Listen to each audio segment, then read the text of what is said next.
Hi, everybody. How are we doing today? Good to be back here doing the research. Hope you all had a good weekend, had a good week. Well, while I was away doing other vile things. Welcome, Uber, Bubbles, Nicholas, Oho, Beefy Wayne Crafter, Randy, Seamus, Effigy, Steven, and everybody else who's here who's not chatting. Nice to see you all. So as for recommendations, guys, look up in the top left. We don't do suggestions or recommendations here. Otherwise, that's all we would talk about. So please put your suggestions and recommendations in other places, please. But welcome back to the stream. Nice to see everybody. And Effigy, they are not new. They're actually old headphones. My wife is actually using the other headphones because they're nicer, and she's doing she's editing the audio for a video for this week. So she needs the nicer headphones while I use my old, and they're still good headphones, but they're older headphones. But anyway, guys, so we are nearing the end of the game. All we have left is New Londo and the Kiln of the First Flame. Now, what I'm going to do is I'm not going to finish the game, because if I want to travel somewhere, so we're not going to beat Gwyn yet. If I want to travel somewhere and look at stuff, I don't want to have to, you know, it'll take me to New Game Plus. Wait a minute. Yeah, no, you have to, if you walk back, it'll give you a different ending. So we're not going to end the game, but we are going to end the game, you know what I mean? And then we are going to look at our notes and start putting things together. It shouldn't take too long to get New Londo done. I have been thinking a lot about how I want to, like, start off with the notes. Like, what's areas of the game that I want to look at. And I think we're going to start by just gathering all the information on the different gods and getting their stories nailed down, and then go into like areas and all different kinds of things. So we'll see how we do it once we get done with the Four Kings. But as I mentioned, when we came down here last time and ran through here real quick, I was going to come back through here anyway, because I just did a quick sprint through it and I didn't really look at stuff. So I want to make sure that I look at things, even though I don't really need to go this way again. And then we'll go to the Four Kings. Oh, I need to open my checklist. I have my oh, by the way, anyone who's likes watching on Twitch, I unfortunately don't have dual streams up today because I'm testing something, trying to make things a little more smooth. Ooh, excuse me, a little more smooth, and I changed some settings. So far, so good. I was doing some test streams earlier, and it worked out. So, no alternate streams today, just while I make sure this one at least works, and then I'll gradually introduce the other ones to make sure they don't break or anything. So sorry if you like watching on Twitch, but only YouTube today. Only YouTube today. M3D with a super chat, $5 right in the beginning. Thank you very much, M3D. Forgive me for being off topic, but are you going to do Expedition 33 streams? Would that be off stream? So if I end up doing a video on Expedition 33, then I will probably stream it. Yeah. I was actually playing it on the other channel, and I like it a lot. As a lot of people have commented about the game, it's kind of like old Final Fantasy in a way, which is really cool, and I love older Final Fantasy games. So it seems like it's got a great story. It's a beautiful game. I just might end up doing that game at some point in the future for a video and streaming it here. But thank you, M3D, for the $5 in the question. I appreciate it. So this has no lore. It just says it's a thrusting sword. Very important to the plot. Very important to the plot. But now that we're here, elevator 1, elevator 2. So I mean, it's a ruined city, you know. A ruined city, and there's water still. Now that's I wonder, because we've drained it now. I mean, if we go over there, the water's gone. But there's still water here. I wonder if that's residual, or if New Londo, or this was like a lake or an ocean at some point that it was by, which was why it was able to be flooded in the first place. I mean, when we did translate something, I don't remember what it was, but there's something that I noted down where we translated an item description or something, and it said in English, it says New Londo was flooded, but in the translation, it said New Londo was sank into the sea or the ocean. So I wonder if New Londo is supposed to be by some kind of ocean. But I don't know. I mean, it's tucked in these cliffs. It doesn't look very ocean-like down here I don't know. We'll have to let me write that down. Maybe it's by an ocean. Maybe it's by an ocean. Maybe. I don't know. We'll see. But yeah.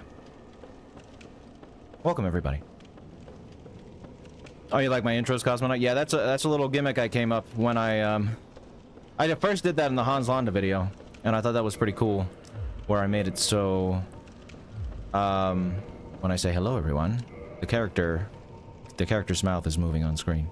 I'm glad everybody likes that gimmick. In fact, most people are like, please never get rid of that gimmick, and I certainly won't. I don't have any curses. Okay, so I'm just gonna have to, I am gonna have to run through. But yeah, always my favorite little gimmick to do in videos.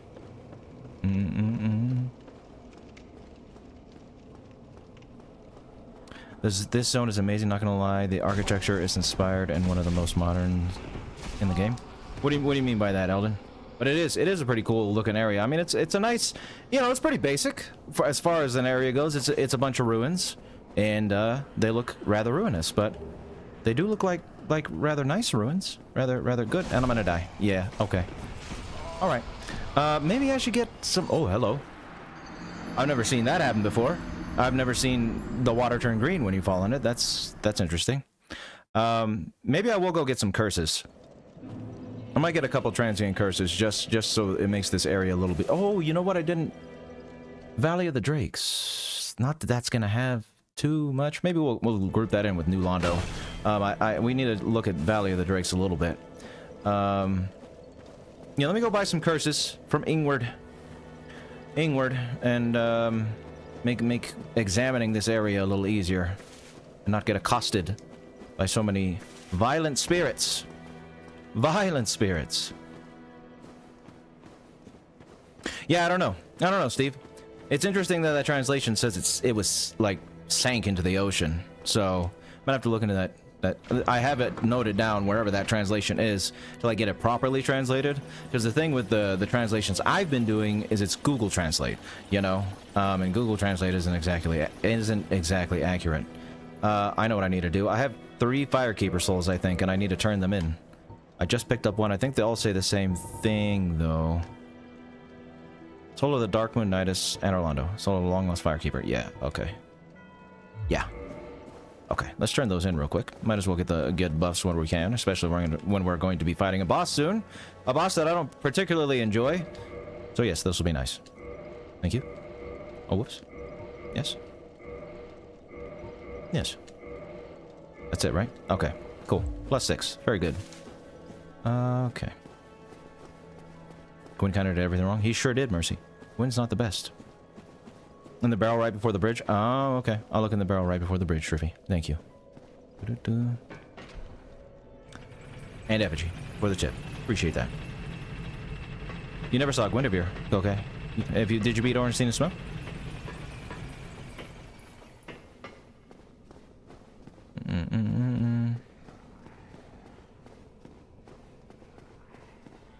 I would not trust the translation. It was either flooded to contain the lingering ruins of the abyss and collapsed into the waste of time, or flood over nature. Yeah, no, I figured, Yomara. I'm not trusting it, you know, necessarily. It's just interesting that it says that, you know. So it's something I definitely want to confirm that the true translation doesn't say that. But I don't know, you know.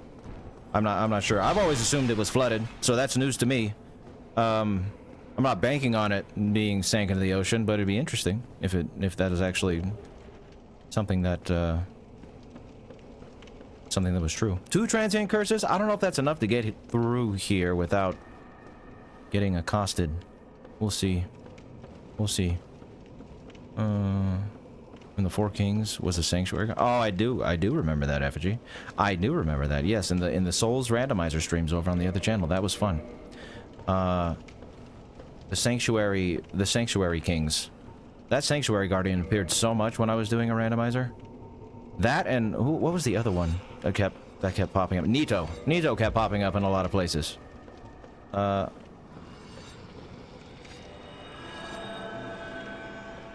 back. Now that I'm able. There we go. You. Thank you. Okay. And da-da-dun-da-da-dun. DS3, I'm gonna expand on the lower place. Oh yeah, no. So something something to keep in mind is I'm sure most of you have heard me say this before, but I'll say it again for anybody who hasn't been here. And I know you know this, Nicholas. I'm just making sure other people know. Whatever I write down in this game, like, I'm going to write down everything in this game, regardless of whether or not it gets disproven later on. Ooh, more curses. Regardless of whether or not it gets disproven later on. So, I could, you know, come to a conclusion or a theory that Dark Souls 2 renders invalid. Which is fine, though. I want to do that. I want to see how it pans out in this game and see whether or not I can make connections in the subsequent games. And also, even if those theories are wrong, see, like, if components of them might be correct. You know what I mean? So, yeah, anything that happens in Dark Souls 1 could be disproven. Could be disproven in subsequent games, but we'll see. We'll see. I'm sure that'll happen for quite a few things. So, yeah, I mean, you know, it sure is a ruined city. Filled with ghosts. The one interesting thing, I suppose... Okay. No, don't grab me. Thanks. Oh, there's two of you. The one interesting thing that we're going to come up to in a minute... Hey, more transient curses. Is... Oh, I didn't know. Oh. Oh, okay. I didn't know that. Hold on a second.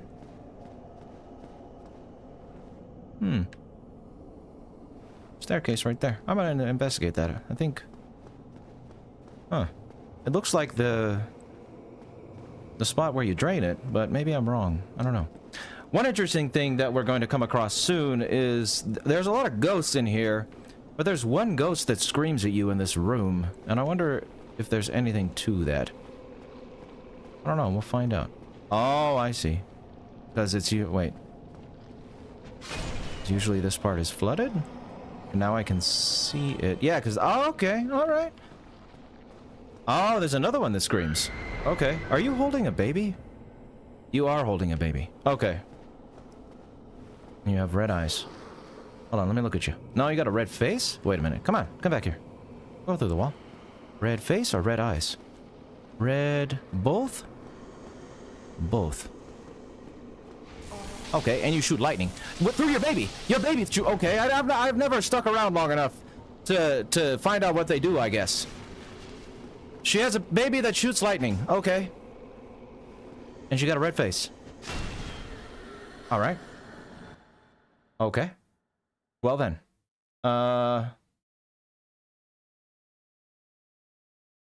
Filled with ghosts.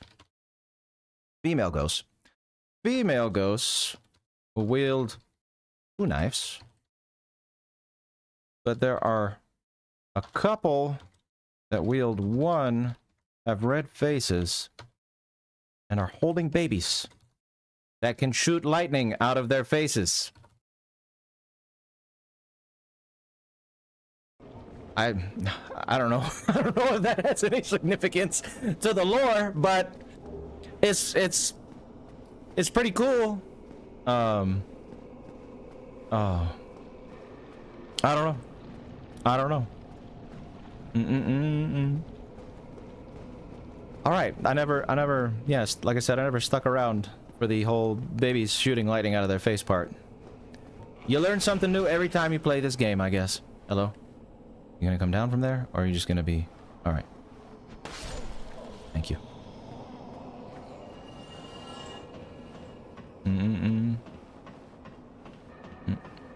Oh, we're talking about more soul stuff in the chat, I see. Very nice, very good. Yes. Yes, Souls talk. We like that. We like that. Curse of the Ruins, preparing dagger. Any curses. No. Key to the seal. Transient curse bite ring from the ledge. Okay, so there's nothing really important that I have to pick up through this area. But yeah, I mean, you know, I don't know what observation I can exactly make about this architecture here, aside from the fact that it is clearly a ruined city that is ruined. You know? I think that's all there is to it, really. Oh, the curse wore off. I didn't see that. My bad. My bad, my bad, my bad, my bad. Hold on. Can you not? Can you not? I appreciate that. Dartzura, $5. Thank you for the $5 super chat. I very much appreciate that. What is the stupidest villain plan that you've ever seen? Oh my god. So actually, I don't usually like to, or I haven't felt the need, I guess, to call any villain stupid until I did the video on Jerry Lundegaard from Fargo. Because that man, that character, is a moron. And, like, that's the whole... His whole plan was stupid. And it was amazing to watch in action, let me tell you. That man going through the motions of this very, very dumb plan that he made up. And that is to date the only time that I have called a villain in a video stupid. Because, I mean, he deserved it. What he did to his family... I don't feel bad calling him stupid, you know? Boo-hoo. I'm ragging on his intellect, but... Nah. No, Jerry Lundegaard was bad. But thank you for the $5, Dart. If you haven't seen Fargo, the Fargo movie, the Fargo show's great. But if you haven't seen the Fargo movie and you want to see a really stupid villain, there's your man, Jerry Lundegaard. Great performance, though. I forget the actor's name. Great performance, but it's definitely a very stupid character. Oh,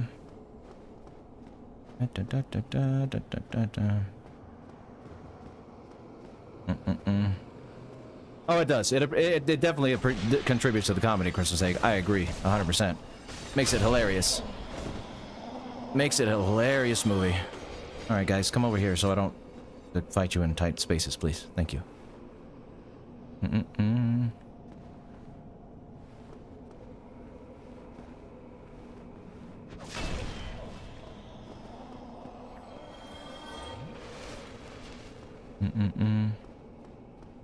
The architecture is definitely a lot less grand than Anor Londo. Shows bias by Gwyn. Yeah, I mean, that's true. And, well, I don't know if... Maybe that's something. Here, hold on. Let me go out there after I kill this thing. Because one thing, obviously it's made of bricks. I guess I'd have to go to Anor Londo and see if it's made from bricks, like the buildings. But how much of this architecture being what it is, like looking less grand than Anor Londo, is a result of like wear and tear over time? Because yeah, it's definitely not the prettiest, but I don't know if I mean, yeah, it's not as pretty as Anor Londo. But did Gwyn order this place to be constructed in a less pretty way, or did they just do that just because? You know, I mean, I'll write it down. It's possible. Let's see. Man, good observation, Steve. Good observation. Possible that the less grand architecture of New Londo is indicative of Gwyn's superiority complex / biases, much like he made sure that he likely made sure that places of significance to the gods are placed higher than human settlements, like the undead parish being above undead burg.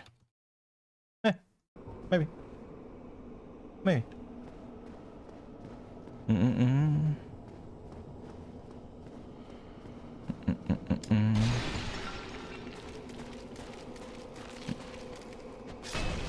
And zero oversight over the construction, probably, but you know, it's a possibility, and I do like writing down all possibilities. So, yeah, so we'll write down all possibilities. Just because I write something down doesn't mean it's gonna necessarily be important or true. But I'd rather write down something that might not be true rather than miss it if it is true. So I appreciate the observation, Steve. Thank you. Now, I guess. Hey.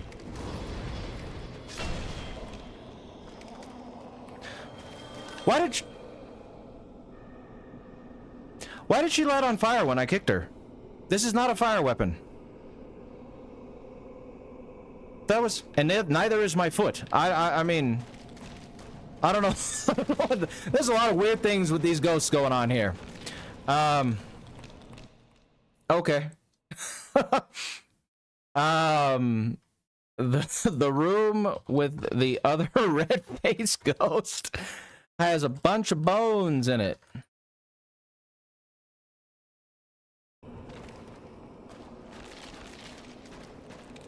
I guess these are fire shoes. Who knew? Who knew, huh? Hi, Mr. Drew. How you doing? What have you learned so far? Not much, Mr. Drew. Well, I'm just looking at the run through New Londo, seeing if there's anything to learn. I'm gonna try and kick this again and see if. Hold on, transient curse. I'm gonna see if the fire kick happens. Now, I rarely use kick. Is it just tap forward? Wait, tap forward. What am I doing? Tap forward. Yeah. Okay. Tap forward. Come here. Fire kick. If this isn't recreatable, I'm gonna be astounded. What is with that? Why? Why? Is this something that they put in the game that I just never knew about? Like, is this normal? I don't know why it would be, but I guess it could be normal. Hiya. Hiya. I guess when you kick ghosts, it lights them on fire. Somebody look that up for me. Somebody, is this intentional or what?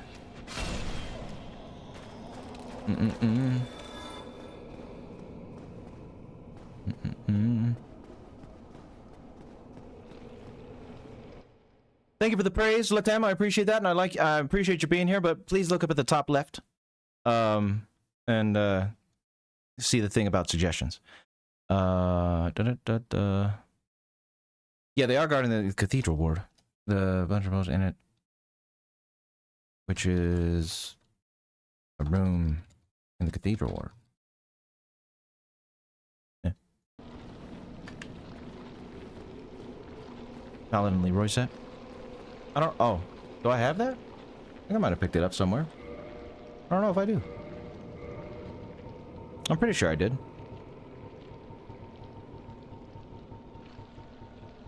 Where is it? No, I know I read it. Did I go past it? I didn't pick it up. I don't think. Oh, unfortunate. Caillou. Most likely childish. Most likely. Hello, Curse Bite Ring.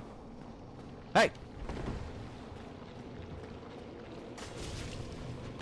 Oh!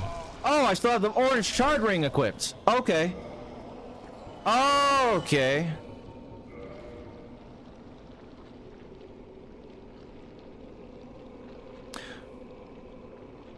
But it doesn't say. But it doesn't say that it gives you a fire kick. Is that just like? Is that something that? Like someone confirmed somehow that the charred ring gives you a fire kick, or is it just because you can walk on lava, so it makes your feet fiery? Okay. I can see that. I can see that. Oh, you said that? Oh, sorry, Effigy. All right. All right. Okay. So it's the charred ring. All right. We solved the ghost mystery. It wasn't as, I mean, it's still cool that the charred ring gives you a fire kick, but it wasn't as cool as like somehow kicking ghosts lights them on fire, which would have been interesting.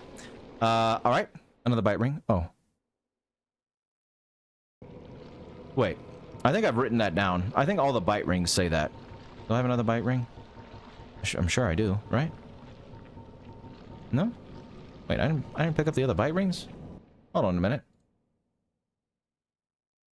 Rings. Why didn't I pick up the other bite rings? Bite. Why don't I pick these up? I don't know. We'll just write that down. think I noted it down somewhere, but I'll note it down again. First light ring.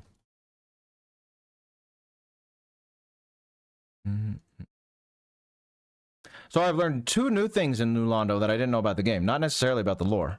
Anything about the lore. But I learned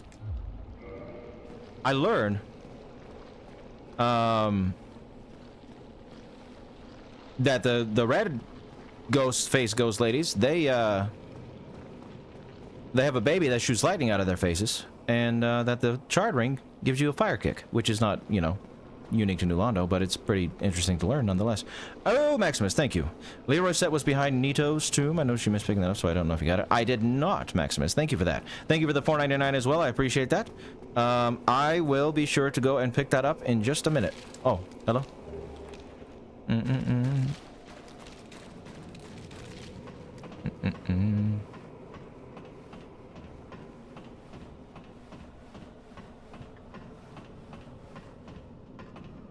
Hi, Trivy.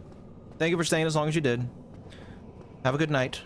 Hope whatever you gotta do early isn't too terrible. No, I have no regrets. My trust lies with you.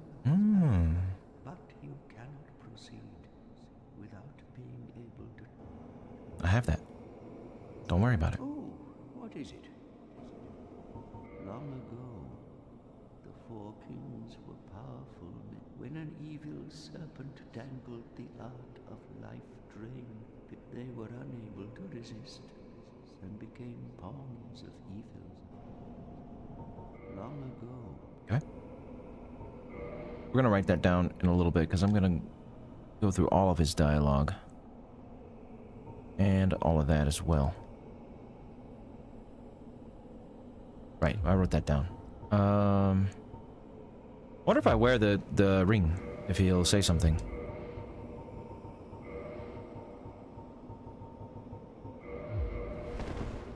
Oh, what is it? Nope. Okay. Alrighty.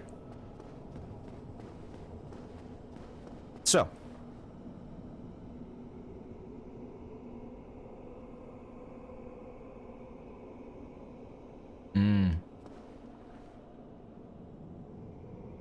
It being flooded is becoming more and more true when you look at how this place is, like, interred in these walls.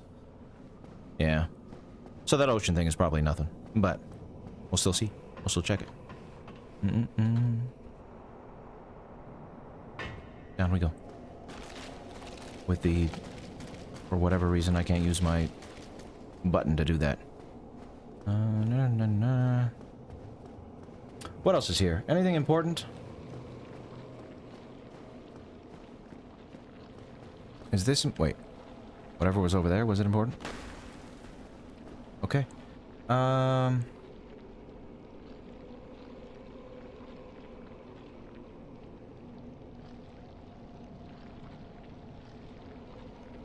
Nope. Okay, let's go up to the Valley of the Drakes real quick, since we're right here.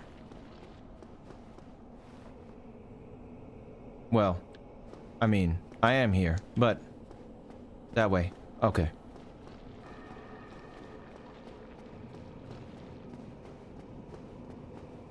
Oh, you're leaving soon, Shroom? Alright, well, I hope you have a good night. Thank you for stopping by. There's the thing, and I can just drop, right? No. Oh, too far. Too high. Okay. Too high. Hey, you're right. I'm sorry for trying to attack the ghost, okay? He was minding his own business. She was minding their own business. And, I shouldn't have done that. But, forgive me, you know? Sometimes you see a ghost, and you see an enemy, you just gotta smack it.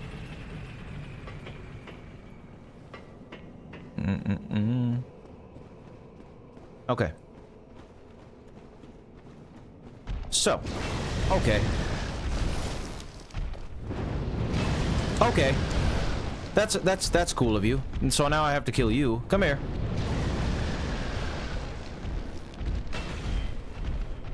Don't shoot lightning at me. Okay.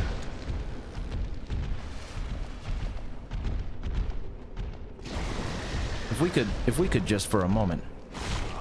If we could just for a moment stop what we're doing.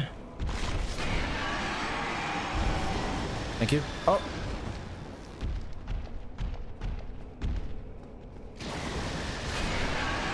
Okay.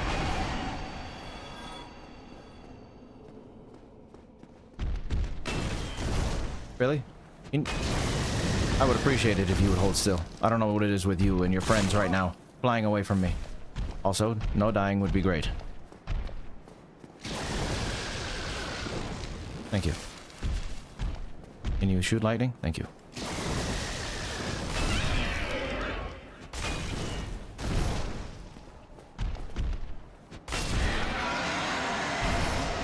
Dumb dragon. Alright.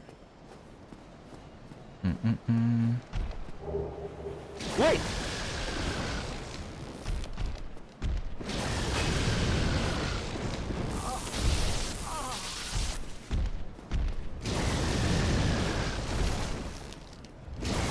Oh my god, with the flying. Please.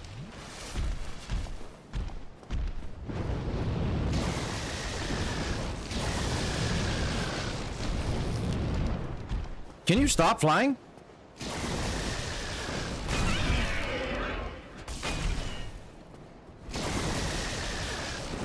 Thank you. Okay. One more. Oh yeah, I know there's a ladder shortcut, Maximus, but I wanted to get down here. I'm gonna rest at this bonfire here. Hey, can you go away? Thank you. Wait, no, I'm not. Not yet. Let me finish this spot first. So, Valley of the Drakes. Drakes. Nothing there. Nothing there. And Blight Town up there. And Dark Road there. Yeah, I'm gonna look at something in a second. What? Let's go kill this undead dragon. Oh, there's another one, that's right. Really?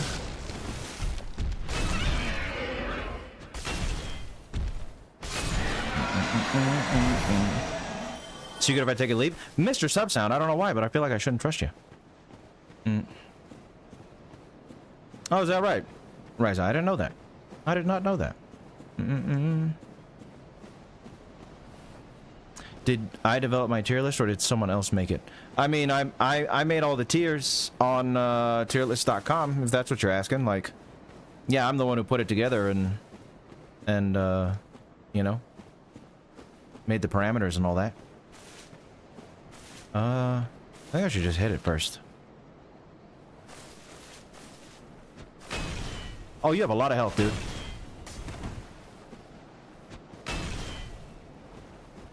Yeah, and then you throw up, I know.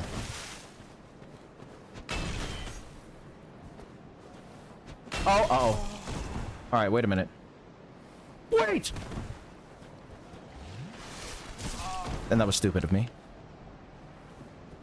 Hold on, buddy. I don't want to die. I didn't respect you, that's my fault. Why are you not making any sound?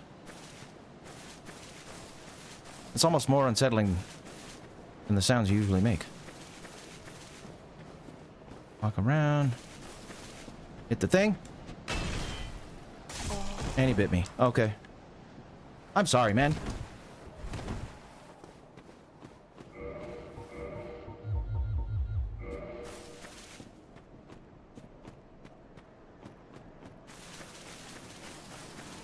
Come on.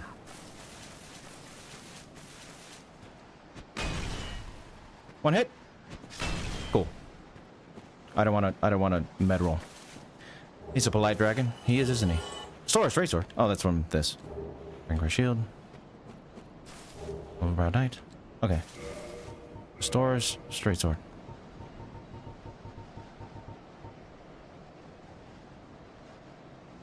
Okay. Oh, isn't that Oscar sword? It's probably Oscar sword, isn't it? Dragon Crest shield. Cool. Probably Oscar stuff. Let's put on a lighter outfit. I'm tired of med rolling. I know my precious Xanthus outfit won't allow that. What does this do? Stamina recovery speed. We like that. We like that. I already wore the crimson one. Black sorcerer cloak. Why not? Why not?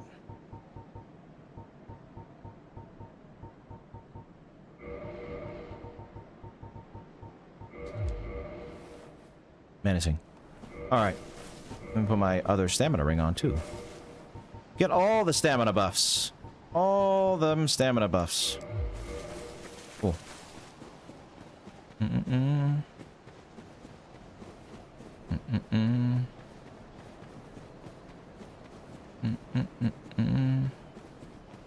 Hi, Johnny. The same noises as your character when he gets hit? Oh, I wish I could. I wish I could. We were talking, I don't know if it was last stream or if it was the stream before, where we were talking about how the guy who had to make these moaning noises in Dark Souls, they were probably laughing their asses off in the studio when that guy was having to do that, because, you know, funny noises. Who said that? I just saw some. Reese. Thank you, Reese. I'm glad you like my videos. Welcome to the stream. Hope you enjoy the stream as well, and I appreciate you being here. Yes, my videos love you, Reese. My videos love you. Alright. Let me do this. Why not? How many do I have? 0.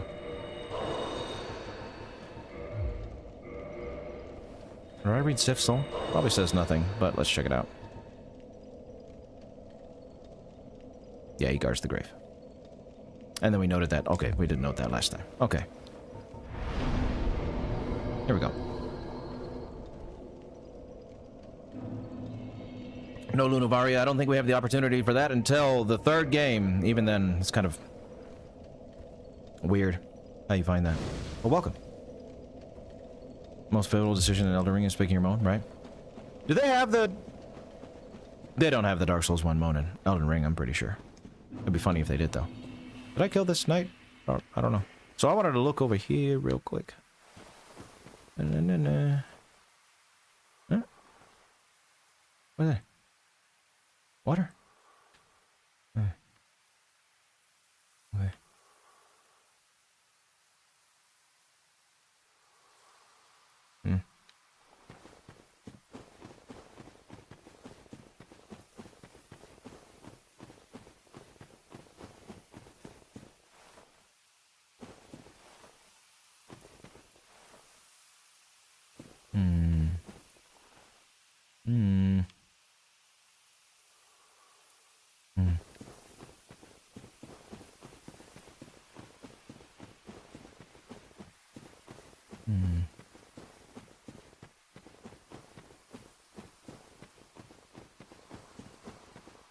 Just trying to see if I could see, like, a hint of Ash Lake or Blighttown from there. But no. We'll re-examine what I wrote down about Ash Lake and Ulasil later on. Later on. For now, we go to the Kings. Well, pretty much to the Kings.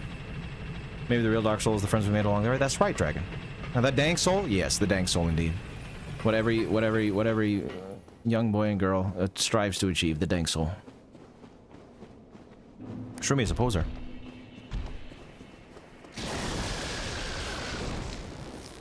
You thought it was just a neat name? Yeah, no, there's an actual Dark Soul, Shroom. The Dark Soul is the soul that the furtive pygmy picked up way back when that, created humanity.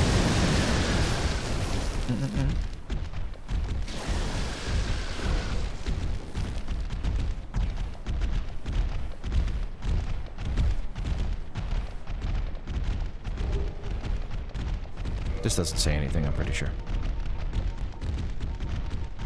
Them stomping noises are a little much. From Karim. Okay. We're gonna do area notes. That's another thing. I showed you guys how we're gonna do sections on sorceries and pyromancies and miracles. That hurt you that bad, did it? Am I gonna die?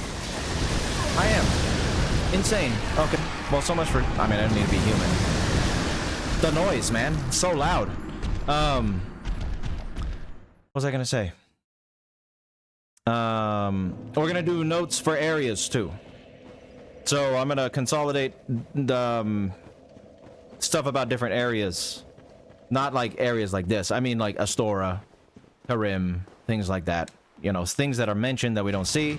I'll make sections for that, and we'll put like proper just item descriptions and stuff where they need to go. Can I wonder if I can... Oh, it's still a...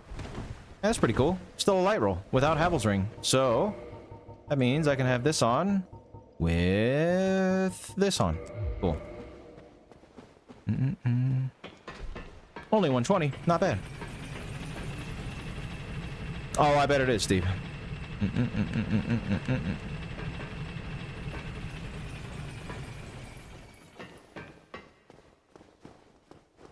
Well, to be fair, Koke, they did group up on me. They did group up on me there. Now, let's see if I can run through here again without getting accosted. I'm not going up the ladder this time, so I should be okay. Yep.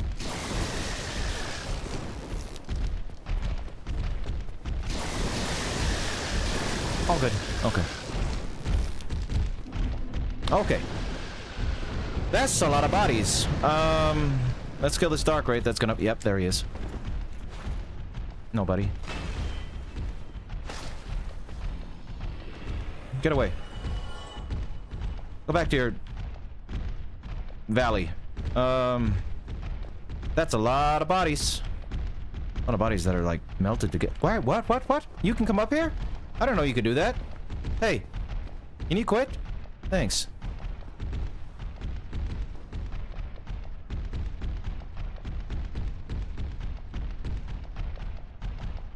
Really? Alright. If you would stop your stomping, I would appreciate that. I'm trying to look at this pile of dead bodies, Mr. Drake.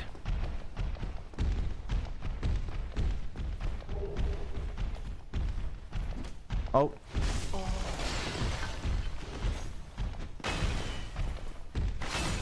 I'm gonna go back there in a sec. Once he stops stomping.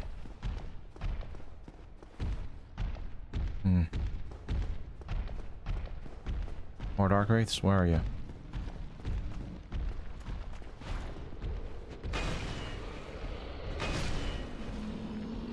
Another one. So there's this thing. I think it's called a Mass of Souls. Oh. You come over here first.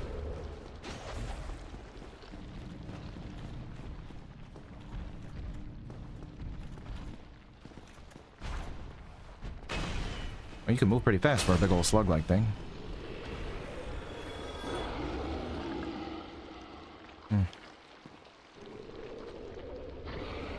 So, it's pretty much exactly what it's described as being. It's a Mass of Souls. Kind of like tattered cloak on its back. Spits out undead heads. I've always liked that noise that they make. Cool sound design.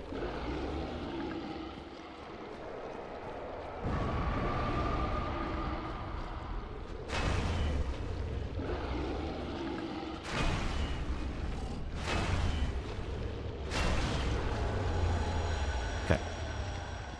I'm gonna go back and look at the bodies. Playboy, $2. Yes, eventually, Playboy. Eventually. Yes, I do. Thank you for the $2. I appreciate it very much. Thank you for being here. I've seen you a few times now on the stream. I appreciate you being here all these times you've come by.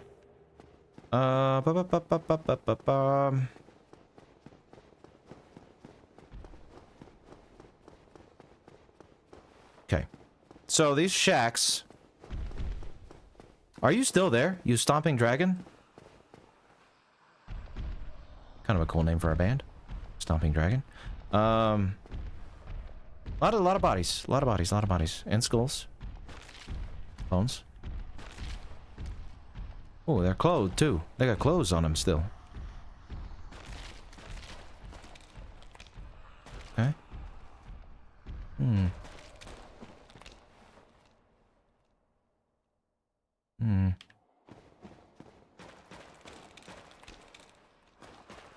So, that quite clearly means that New Londo was flooded. and never evacuated. It wasn't like they said, hey, everybody, the dark's coming, you need to get out, and we're gonna flood this place. They said, nah, let's just flood the thing, and I guess everybody can die. Okay, that's cool. That's cool.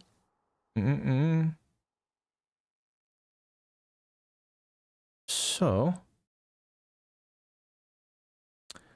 many, oh wait, what? Huge piles of bodies and skeletons. I should say, preserved. Kind of like, you ever seen, what are they called? I don't know what they're called. If they have a specific name. But you guys ever seen pictures of bodies preserved in like peat bogs? Let's see if they have a name. Peat bog bodies. Bog body. It's just called a bog body. There you go. But this is like, that's what these bodies kind of remind me of, you know, with the water. This is the preserved body of a man found in a bog, the Toland man, in Denmark from the 4th century BC. So that's 2,400 years ago, and look, he's still got stubble on his face. That's how much peat bogs preserve bodies. Isn't that crazy? Crazy. But yeah, that's what that reminded me of. And skeletons.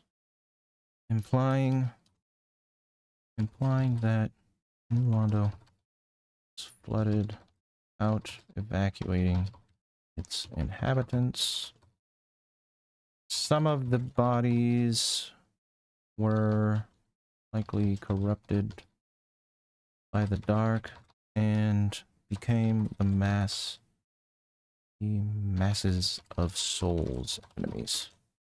Yeah.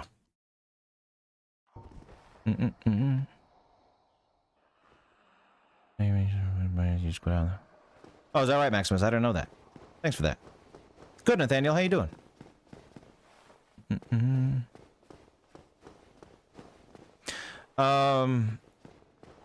Now this is here's another thing. Look at this. Look. Okay, so this is filthy.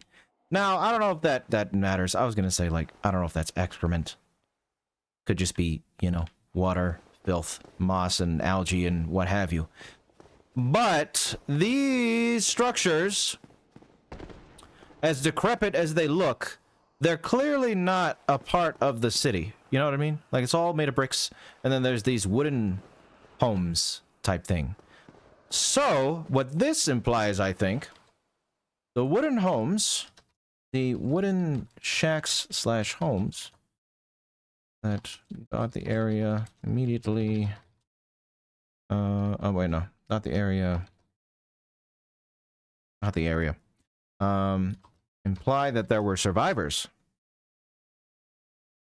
who tried to make a living here after the fact, or that people who came down here to scavenge did so. Which could mean that the mass of souls was created from those who wandered down here. Or it could still be the bodies. I don't know. Could be that, you know, the dark took the people, the dark race killed the people down here, and maybe their fresh bodies, you know, became the mass of souls. I don't know.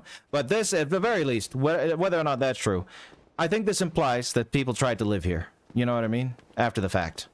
Which is, sad. Very sad. Like many things in this series. So, yeah. You also be able to form a large height. Oh, that's cool, Maximus. Nice. Nice. See, more shacks. More little homes. Shacks. Okay. Alright. Let me look at my checklist real quick.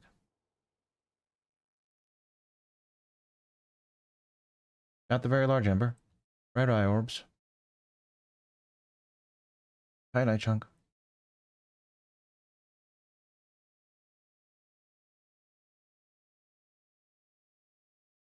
What?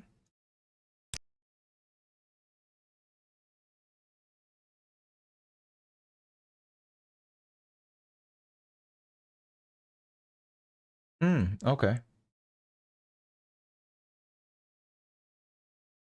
Alright. So there's nothing really important left to pick up here. There's some souls. Do I already have red eye orbs? I'm pretty sure I do. I do.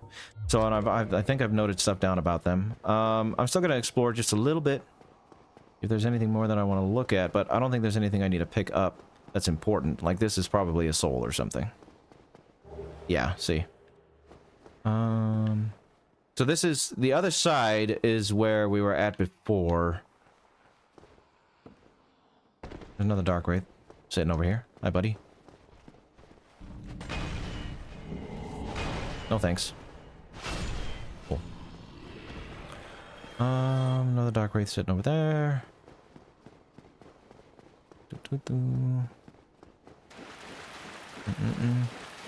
Love shack? A little bit. A little bit of love shack, I suppose. I don't know. More like a hate shack, it seems like.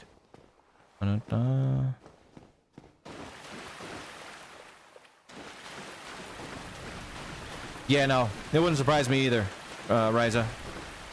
But it does add to the weight of his crimes, you know? Flooding a city with the people still in it. A nice little, genocide, to add to the other genocide he was a part of with the dragons. Okay. So.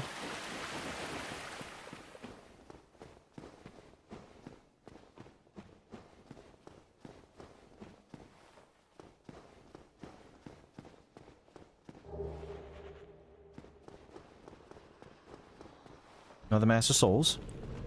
And a dark wraith. And two dark wraiths. And a ghost. Whoopsie. Okay, hold on. I can handle the dark wraiths, but I can't hit the ghost. Come here. Unless I pop a curse. Which doesn't seem necessary to kill one ghost. If it is just one ghost. But I mean, it's not like I'm going to use them again, so I could. Get smacked. Alright.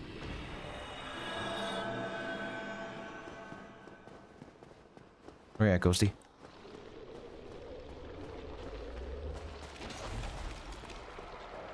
There you are. Come here. Bam.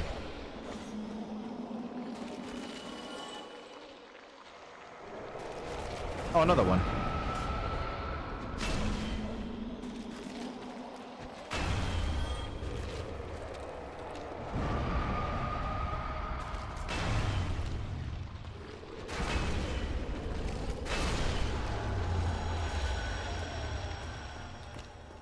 Okay.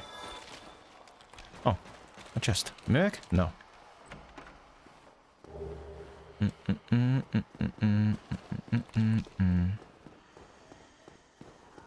Okay. Statues. Statues of what? Wait. Look female. But also... snakish?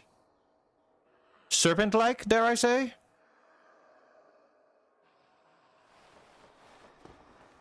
So hard to see. Oh, and there's a child. No. They're not serpent-like.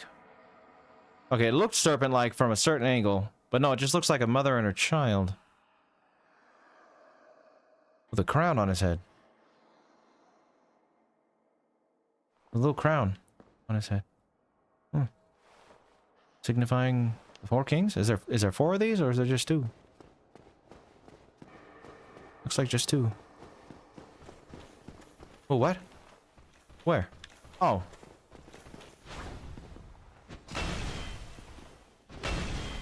Listen, buddy. Dynamite chunk? No. Shine in that corner, huh? For no reason. Cool.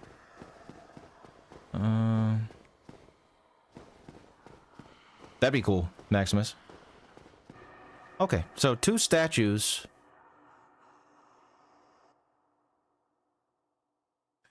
Two statues of what looks like a mother with her child outside the fog gate. To the four kings. Looks like the child might have a crown on their head. Kind of. See, it's hard to tell. Is that the hand? You know what I mean? Because it kind of looked from like a certain angle. No, I think it's just a hood. Because it looked kind of like a spiky crown. See, kind of like right there? See how it kind of looks like a spiky crown a little bit? No, it's just the hand. It's just the hand. Okay, so no. So just the statues. Mother and child. Not the Dark Wraith. I felt like I killed all of you. How are you still alive? Alright. Anyway. 4 Kings time. 4 Kings time. Can I kill you? Ah. Oh, wait. Fog battle. Fog battle.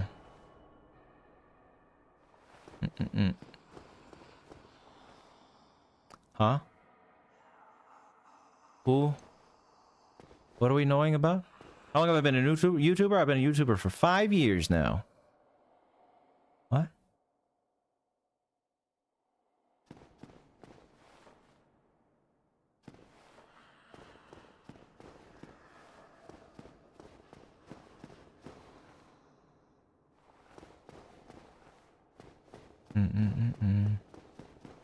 Yeah, I don't know what this building was supposed to be.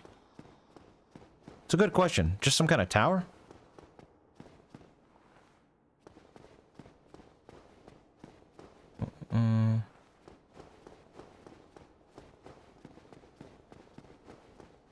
Avex Twin, he's pretty cool. I like that song, Come to Daddy. And weirdly enough, I even like that song, Ventolin. It's a very, very ear-piercing song, though. Full-time? When did I start? Well, I mean, I created the channel in July of 2019. And then... Wait, that's a good question. I'm losing my timeline here. Hold on. Let me look at the channel real quick. Now I'm curious. Oldest video. 6 years ago. None of that. Yeah. July 23rd, 2019, I made that little introduction video. I made the Yevon video, was the last video I made before I decided to stop and focus on my book. That was November 11th, 2019. And I started back up with Amy Dunn in September 1st of 2020. So yeah. Wow. So full-time YouTuber. Well, no. I started doing it full-time in March of 2021 because that's when I started earning enough to do it full-time. So I've been consistent with the channel since September of 2020. But I've started doing this stuff full-time in March of 2021. Yeah. There we go. Let's fight the 4 Kings. I do not like this boss, usually. I am pretty strong, though. Where you at? Where? Okay, there.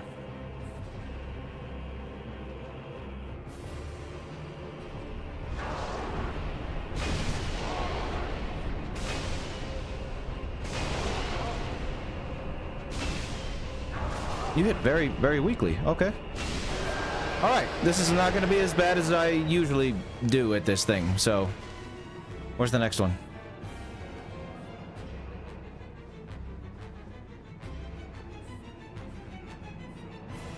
Next one. Hi, though. There we go.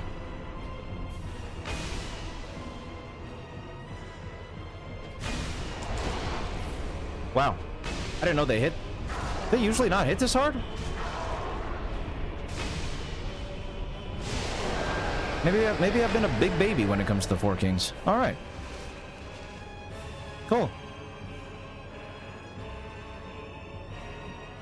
Where are you at? Any day now. Any day now. Come on. There you go.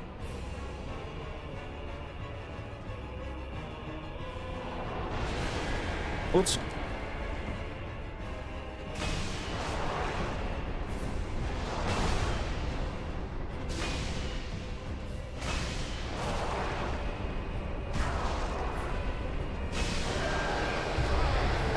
I couldn't get that last hit off. Oh well. Where's the last one? Hey, we're gonna actually get 4 kings.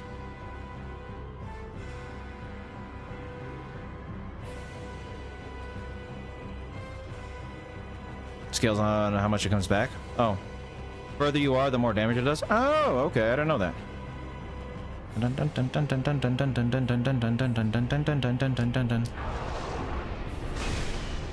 And boom. Goodbye, 4th king. With your jagged blade.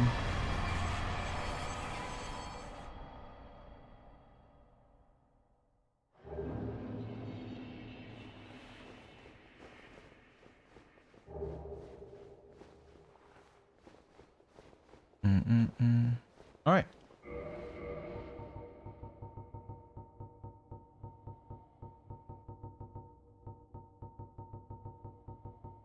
Oh, that's right.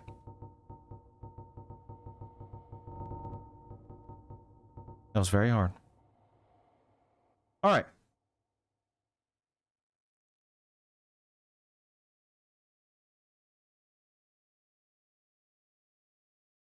Indeed.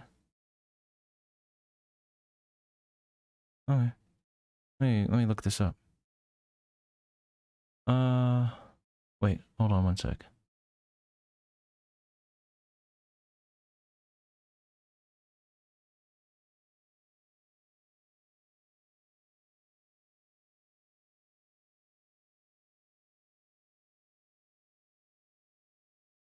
All right. Boom.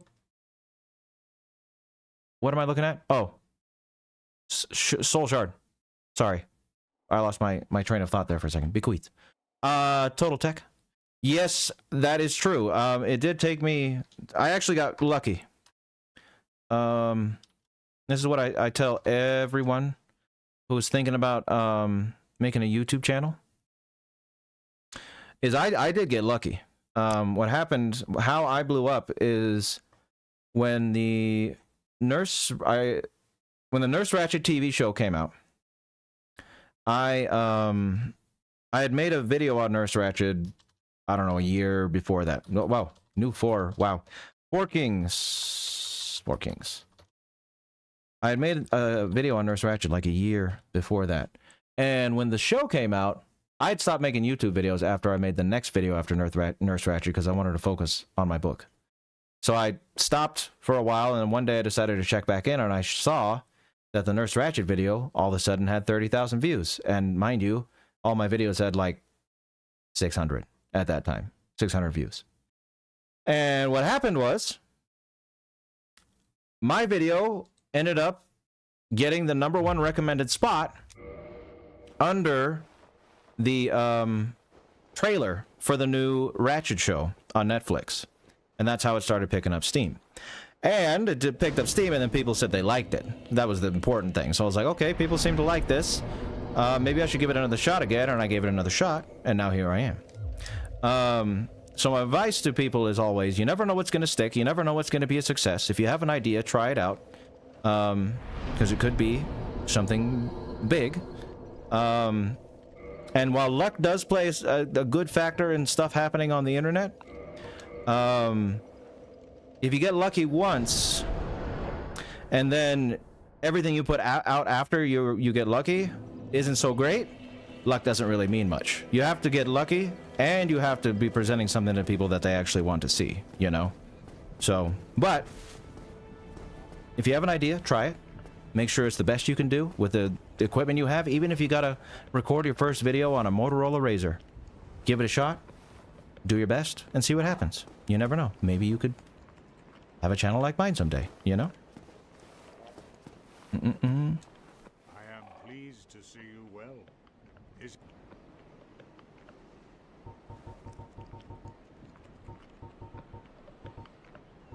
Tie-Nice Lab, no.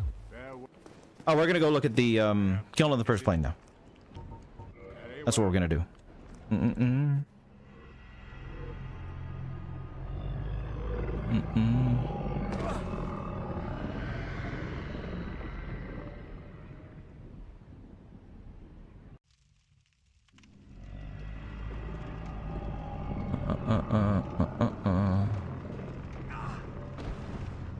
According to facts, a fifth one can spawn. I guess you do. Oh yeah, they can, JJ. They can.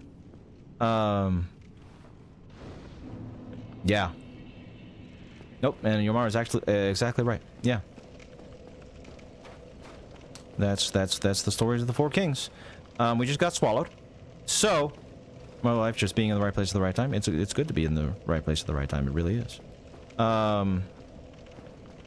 No, Maximus, no. So when we're done, we are going to look at all NPCs' dialogue, and put them in the appropriate places. And we're also going to re-examine all pyromancy spells, miracles, what have you, once I'm done here. And then yeah, that's how we're gonna do it. So I don't think I looked at this very well. Hold on, I'm gonna drop the souls real quick.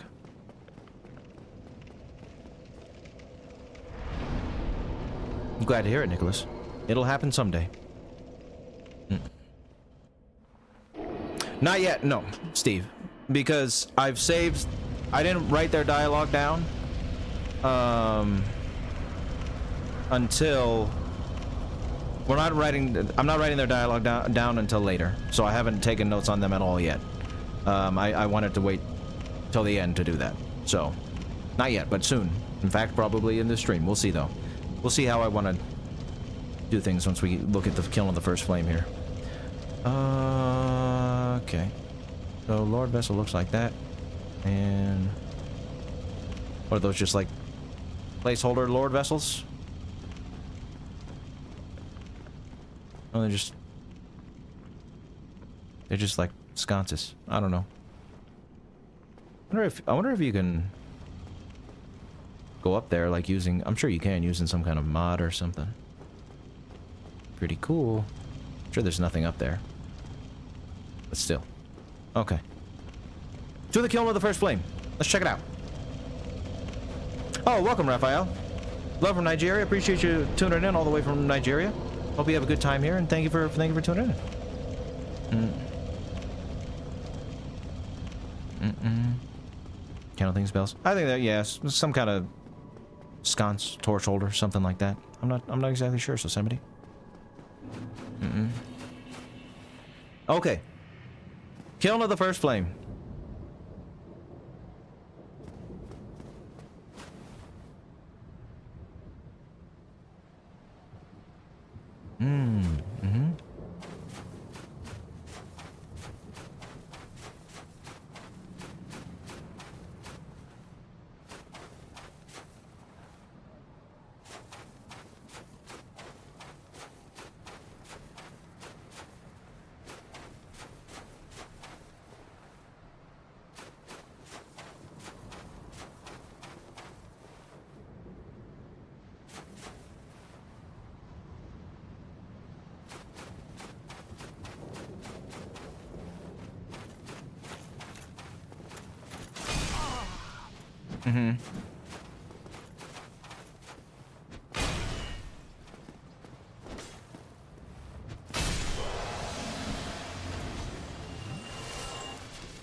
So,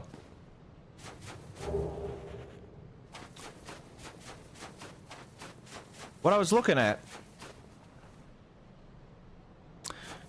were these supports, these structures. I was wondering initially when I walked in, I was like, "Oh, that's kind of look like trees, like, you know." But they're not. They're I think they're metal or stone, one of the two. Clearly part of whatever this used to be a much larger structure. So my... Interesting that there's a sky in here.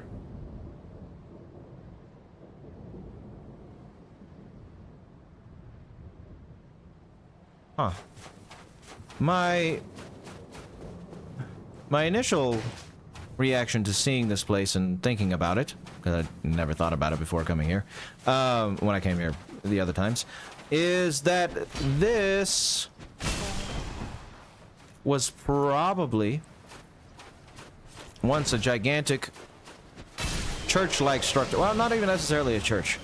It could be a church. Just a gigantic structure. We'll just say gigantic structure, okay? See all these melted supports? See the wall over there? Oh, we're going to be able to see more of that wall.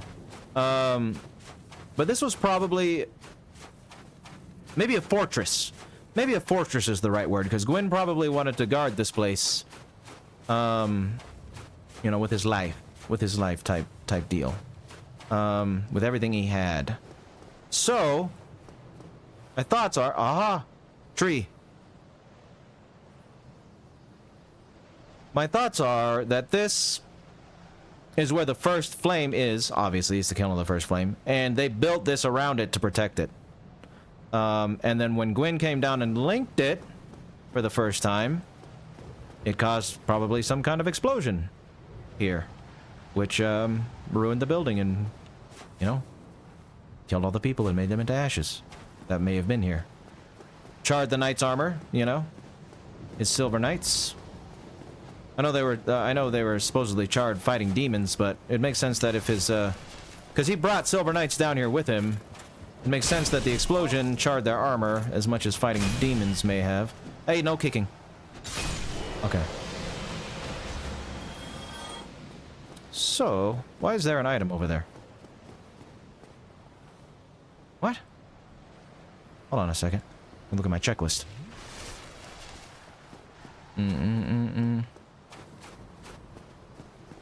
The sun is clearly behind those clouds. Yeah, true. That is true.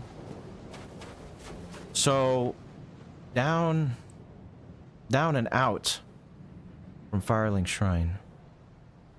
So it's probably just a structure down the mountain kind of deal, and it's outside. So, oh, there's a thing for me to pick up.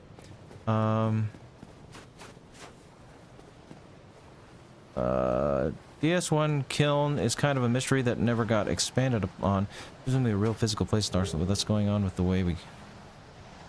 Yeah, no, that seems like a Gamara, but it does seem at the very least like it's a build, like this was a big, huge, gigantic building at one point, and the explosion from Gwyn linking the fire made it into what it is now.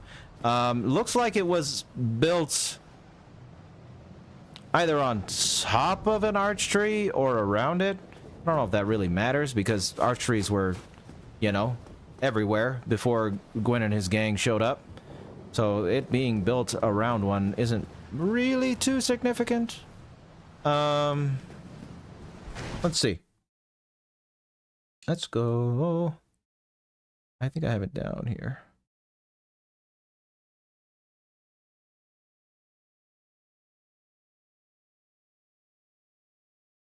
I broke a mouse that had one of those scroll wheels where you could click the button in the middle and it would let you like scroll really fast. And I desperately want another one of those back. The whole kiln was likely a much larger structure before Gwyn linked the first flame. First time, owing to the fact that there are many melted supports and large walls surrounding it, suggest it may have been destroyed in an explosion. The ashes could be the ashes created from melted stone, or it could be the ashes of the people that may have been here to see him off when he did so.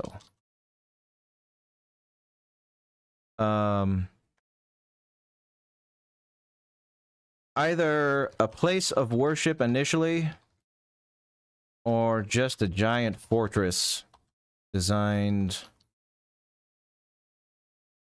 to guard the flame. Yeah.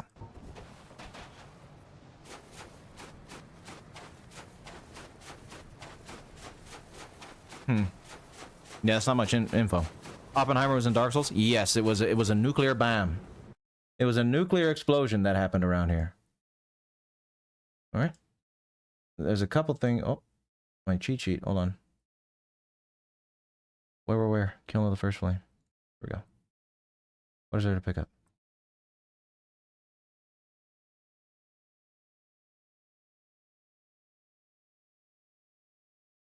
Oh, it's the Black Knight set. Okay. Look at that one more time. So I'm gonna go pick up Beatrice's set and Paladin Leroy's set here in a minute. But the Black Knight set is here too. Let me make sure I didn't miss anything. Yeah, okay. Alright. Yeah, no, Maximus. I'm not ending the game. I'm not ending the game. This is not me fighting Gwyn. Well, I'm gonna go in to Gwyn, but I'm gonna die to him because I don't want to end the game because there's probably going to be moments as we're doing our notes where I am going to want to go back to places that I've already visited to look at stuff. So, don't worry. We're gonna have plenty of time to do what we need to do once I get out of this place. Ah, there it is. Give me that set. Now, do you say anything fancy?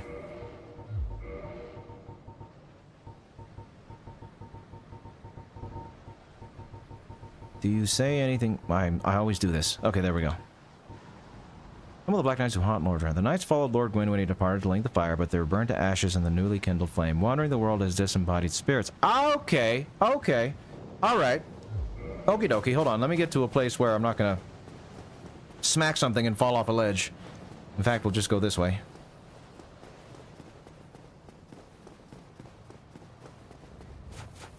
Can you see Gwyn from here? Oh, you can. Hey, buddy. I guess I don't even technically have to go in, but I will anyway.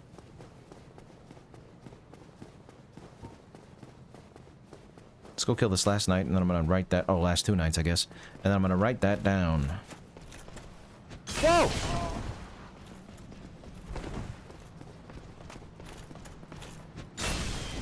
Ow! I would appreciate being alive.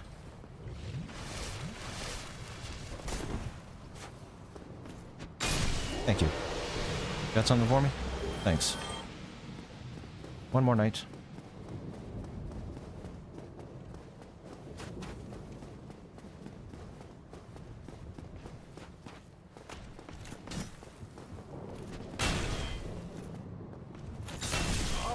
Ow.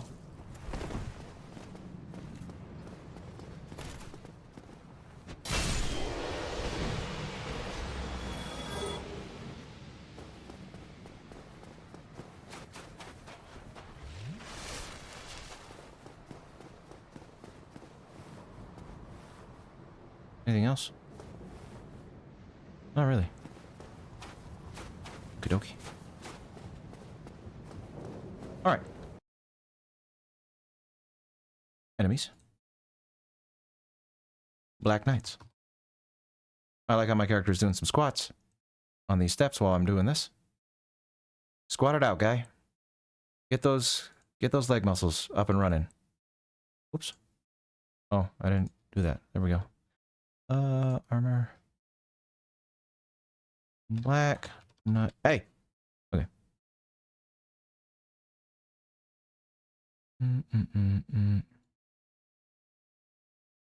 Says the whole... Do they all say the same thing?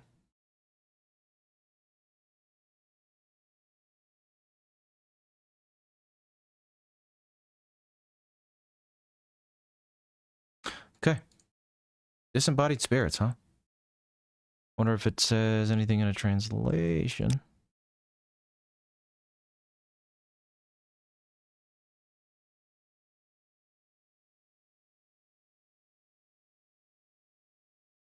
Okay.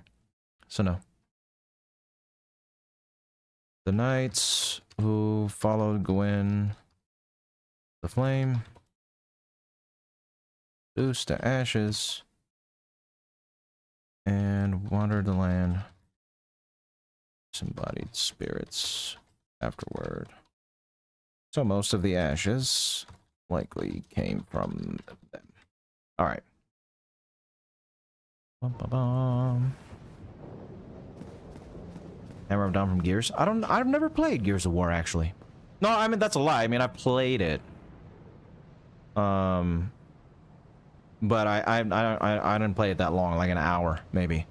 Yeah, so both are true, Maximus. It's interesting. Very interesting. But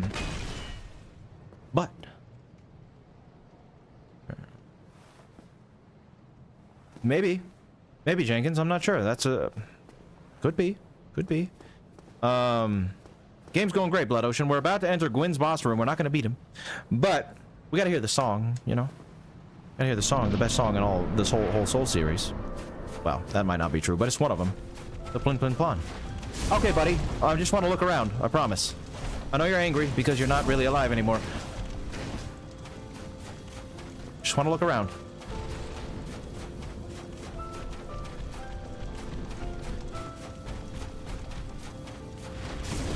Alright. Okay, I looked around. That doesn't seem too significant. More of the same, really. And there's Gwyn. Okay. Either way. Again, I'm not trying to kill him right now. We are... But... what that means is we are essentially done with the game, ladies and gentlemen. We are done with the game. Now it is time to work. We played the game. And we're still going to be running around the game, I'm sure. Oh, hold on. Well, I got to go get a couple item sets. But I'll keep talking. We are going to start putting our notes together. Drawing theories, conclusions, connecting dots. Where dots are to be connected. And see what we can come up with. Nurse checking in on the grumpy old man. I know, right? poor old man Gwyn. Just trying to get his rest. Hey, I never... Wait a second.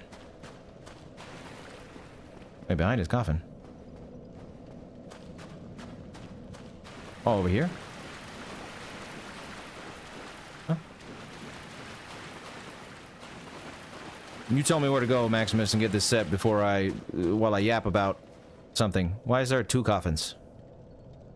Oh, it's for his servants, right? It's to teleport? It's a teleportation coffin. It's a teleportation jutsu. Okay. That makes sense.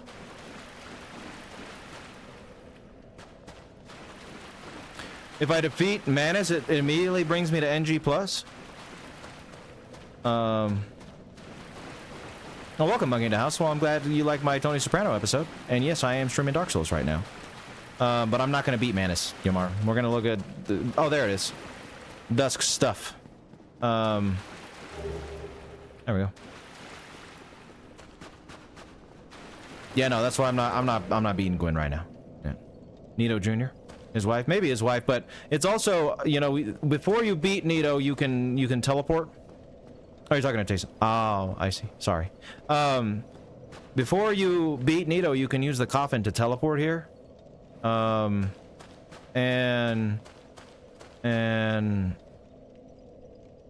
yeah, so I think this is just like a little thing for his followers to use to go to his worship him, you know. A video on you, Evan's one of your favorite ever. Well, that's cool. I'm glad. That's one of my favorite villains ever. It's from my favorite game of all time. So I am glad you like it. Who said that? Scientist, thank you very much. I'm going to remaster that someday and do a whole big, much more in-depth video on Final Fantasy X, but I don't know when that's going to happen. We'll see. Long ago, the Way of White produced its first undead, a paladin in golden armor with the legendary treasures Grant and Sanctus. Leroy set out for Lord of Land of the Gods. First undead mission of the Way of White. Okay. We'll add Leroy's stuff to the Way of White section. We'll add Leroy's stuff to the Way of White section when we get to the Way of White. I'll write it down to do that. Way of White is down here somewhere. Where are you? Evidence. Way of White. Add Leroy's stuff to this. Alright. It's amazing, isn't it, Scientist? Played it for the first time at a friend's house. I didn't have a PS2 for a while when I was a kid. I think I got one in like 2004 or 5 or something like that. And then, played it, but I played it at a friend's house like the day it came out. A neighbor of mine. And I was just enraptured. I was like, holy hell, this game is beautiful. You know, especially back then, blowing my little 7-year-old mind, I believe at the time. I think it came out in 2000. And I, you know, ever since then, that moment, I wanted to get a copy for myself, and I did, and became my favorite. Still holds up, even after all this time. Still my favorite game.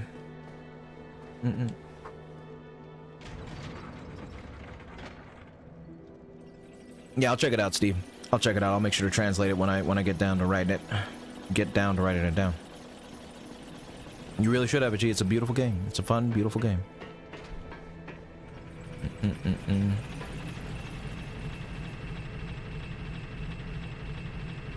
Oh, I have it, Blood Ocean. I have it.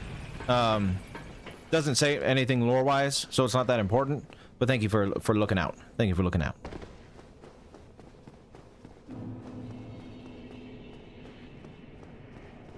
You got stuck on the Macalania puzzle? Yeah, no. It's funny because I actually got stuck on, I got stuck on, oh, what's the boss's name?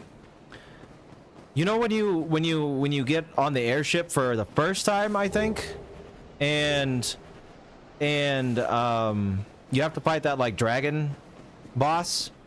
I was stuck on that when I was a kid for, like, ever. So I put it down and I didn't pick it back up for, like, 2 more years. And yeah, that it wasn't for a while until I beat Final Fantasy X, but it was still my favorite game.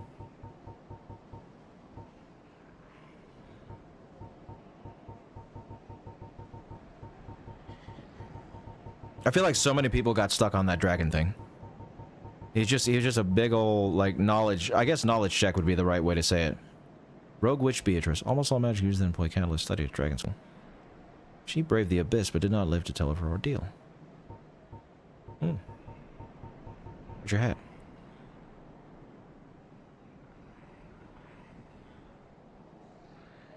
Okay, what about your catalyst? I mean, that doesn't really tell me anything.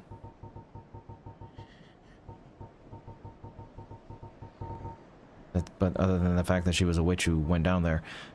Wait, no? There. Beatrice. Catalyst belongs to Beatrice. The rogue witch contrasts with Vinheim catalyst. This ancient catalyst shows signs of being used for age-old sorceries. Hands of many generations to get here. Okay. Alright. Looking kind of similar to the Ulasil one a little bit, with the tree-like look to it.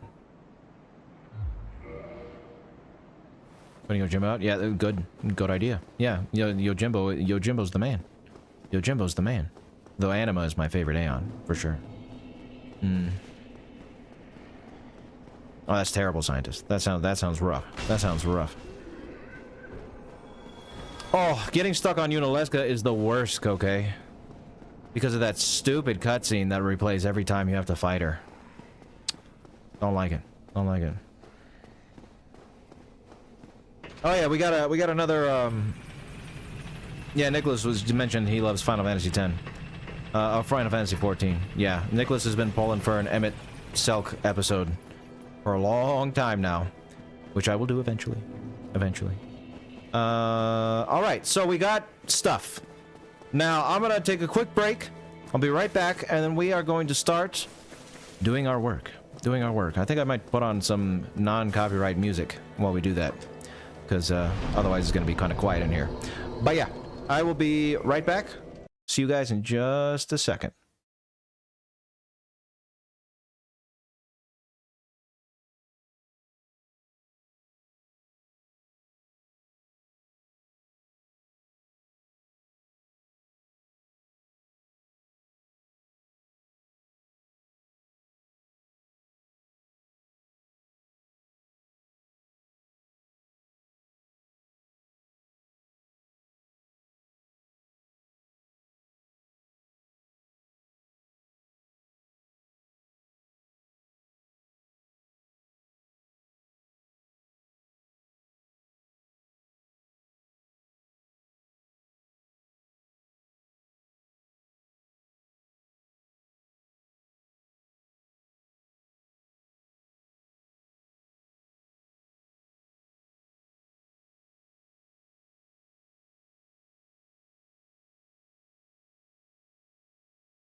Alrighty, I am back. Hello, everybody. So let's go ahead and open up a different browser because I have YouTube Premium, but I only have it on my personal YouTube account that I made when I was like 10. And you know, I built up so much history on it. It's the one I use for like my playlists and music and stuff like that. I don't have it on the Violin. I don't have Premium. So let's open up Microsoft Edge because I use Firefox most of the time and find some music, non-copyright music to play while we sift through this stuff. Let's do relaxing. We want to relax. We don't want to stress ourselves out when we are working. Beautiful nature background. No. Blue stick suite. What's this? Let's see. Oh.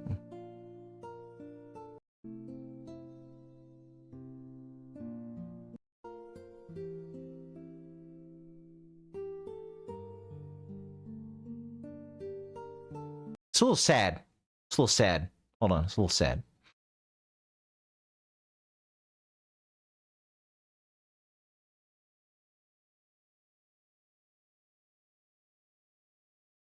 "12 hours of copyright-free music.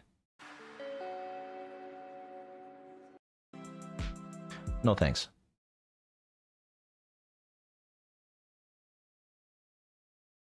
Music literally every single YouTuber uses at least once. Interesting. Aesthetic non-copyrighted music from YouTube Audio Library. Aesthetic, huh?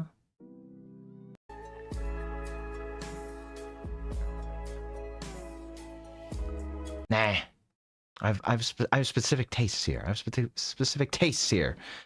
Origin story of the eye emblem. Well, it just was meant to go with my the name. The name came first, then the logo came after, and it's what I've always liked beholders and creatures like that in fantasy, eye monsters. And that was the biggest inspiration.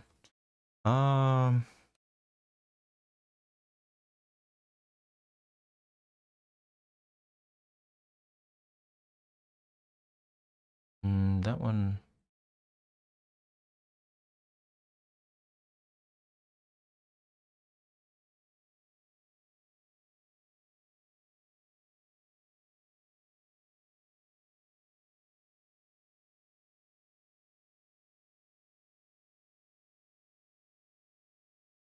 Where'd it go? Oh, I wonder if I downloaded that. Hold on a second. For the tier list ones, you can just play that music. There we go.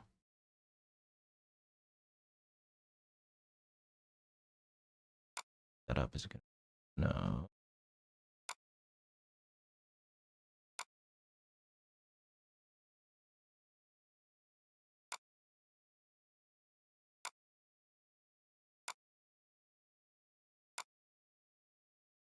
What the hell? What is going on here?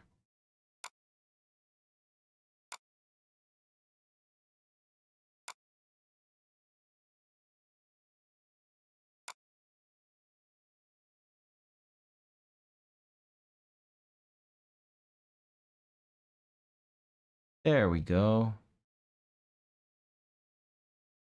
Ah! Sorry.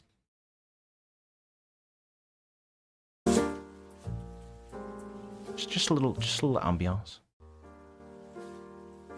Maybe we'll do a Souls music playlist too eventually. That'd be kind of cool. But yes, hi James. Hi everybody. Hi Joe. Joe Schmo. The Natural Evolution. That's right, Joe. That's right, the Natural Evolution. Why is my... It's so weird. The tab on YouTube that has the, like, live stream info, it'll crash all the time. And then that tab specifically crashes. So I have to close it and open up a new one to get back to it. It's really strange. I don't know why it does that. Anyway, so let's go ahead. I guess it's gonna look kind of empty now, isn't it? Whoa. Okay. I gotta turn that off. Boink. Okay. I guess I can do this. Wee. I can do. Why not? Wee. Look at that. Huh? Isn't that cute? Okay. Where do we want to start? Let's think.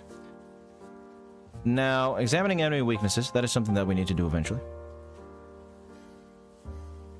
All NPC and boss names properly translated. I think that might be where I want to start right now. And you know what I'm going to do? I'm going to make sections real quick for the gods. Just because that's something that I know is gonna be coming up a lot. The lords, I should say. We'll do the lords. I know there's like Clan, the blacksmith god, all that kind of stuff. Guinevere, Gwendolyn, Nameless King. But we'll do these gods for now. The lords and everything. Lord Nito. We'll proper title. Grave Lord Nito. Who else? Oh, the Witch of Izalith. The Witch of Izalith. Thank you, Oscar. I'm glad you like my videos. I appreciate you being here, and I hope you like the stream as well, as much as you like the videos. The Witch of Izalith. Seath. Seath isn't really a god, but he's important enough to have his own section. We'll do Framped. Koth. I'm gonna make this look better. Oh, the pygmy. Right, thank you. The furtive pygmy. The furtive pygmy. So easily forgotten. So easily forgotten, the furtive pygmy is, Blood Ocean. So easily forgotten. Velka.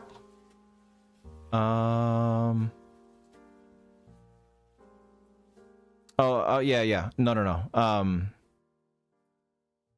Yeah, I know who you're talking about. It's not Lauren, but Lautrec, yeah. Fina. Flan. I guess I'll write them down. I'll write them all down. Blacksmith. God. What's another one? Right now, I think that's okay. We'll note them down more as we need to. But we're gonna make our sections here. Just to get started. Highlighter, Gwyn can be yellow for the sun. Guinevere can be green for Greenevere. Gwendolyn can be cyan, turquoise for Turcolin, and then the nameless pink, and Nito the blue. She should be red. Let's see if it lines up. Witch of Izalith is gonna be, wow, furtive pygmy, so easily forgotten. So easily forgotten, he's blue too. Well, dark, that's dark blue. Okay, if you say so. Seath? Is this cyan? Teal. I don't know my colors. I need to go back to primary school. Green again. Ramped. Not. Just so I don't type stuff in other sections, because I was doing that a lot. This music's a little loud. It's on 4, but it needs to be on 1. There we go. Good. Velka.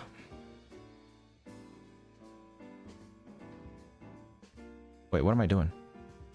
I turned the music down and I lost my mind. There we go. Okay. Yeah, and when I first was doing these streams, I was typing stuff. I'd like go to copy paste something or whatever, and I would put it in the wrong section because it all looked the same. But this makes it not look the same, so that's good.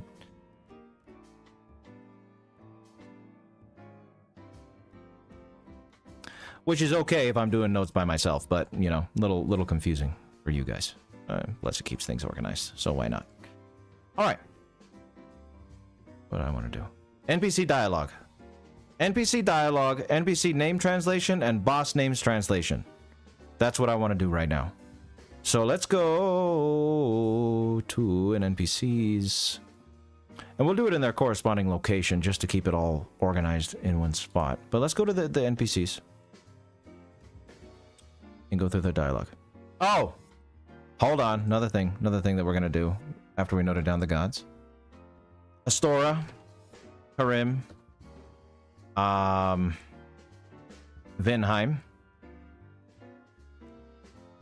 Katarina. What am I missing? I know I'm missing a couple. Give me the names, people. I know you know them. I know you know them. Sorakarim, Vinheim, Katarina. What else am I missing? Ah, the Great Swamp. The Great Swamp. Thank you, Effigy. The Great Swamp. Gotta be another one. I can't be the only ones, is it? Thorland, thank you. Yes, Thorland.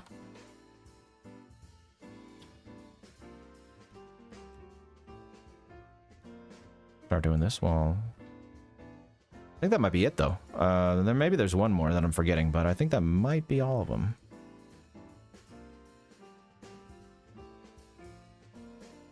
Mr. Remorse, welcome. How you doing, Mr. Remorse? Good to see you here.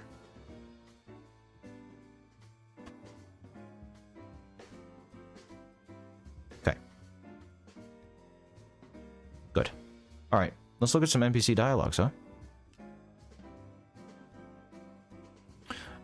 Andre. Good old Andre. So... this is where I'm gonna have to, like... This isn't gonna work. Black... It worked for him. But yeah, I'm gonna make sure I properly translate this stuff. The names, at least. Remember, Andre of Astora, if your car is smithing, then speak to me. Hello again, you seem to be doing alright. Need anything for us? No.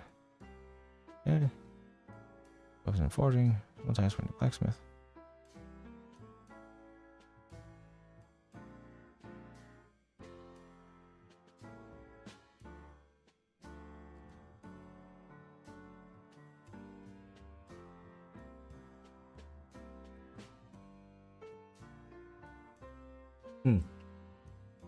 Forbidden Plains, huh?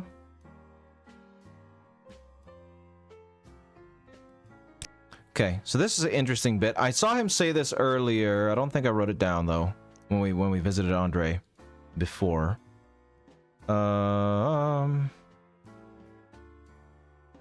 We will go to. I think technically this is part of Undead Parish. What am I doing? Parish.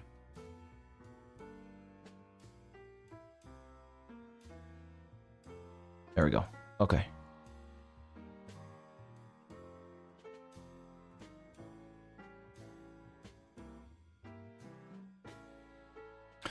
Structure/location.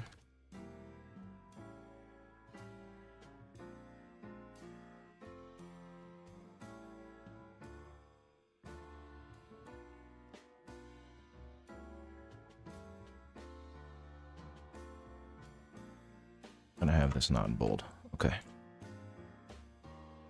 And this in bold.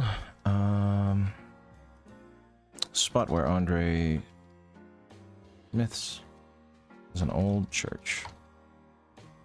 Okay. And we're gonna go. Let's go back to that page and keep reading. So yeah, what it said, sorry. I should clarify.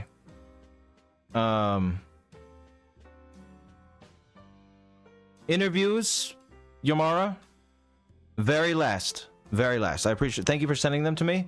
But once I'm done taking down everything from the games, we'll do the interviews. Very last.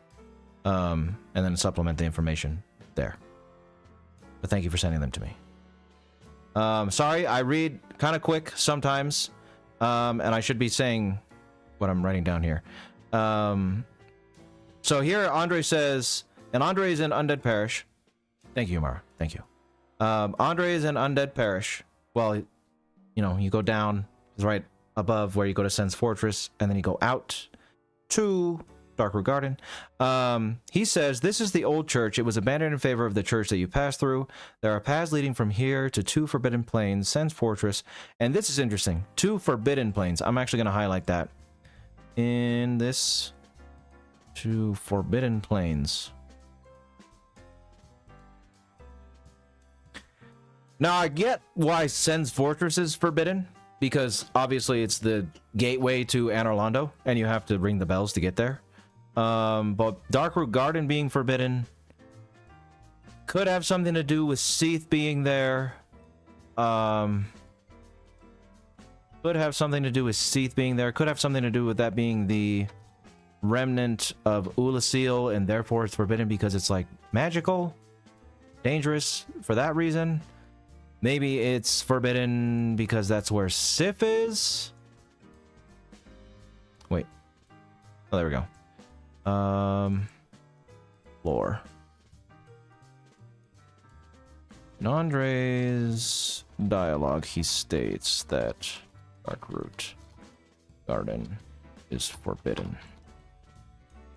Might not mean anything, you know. That's the thing.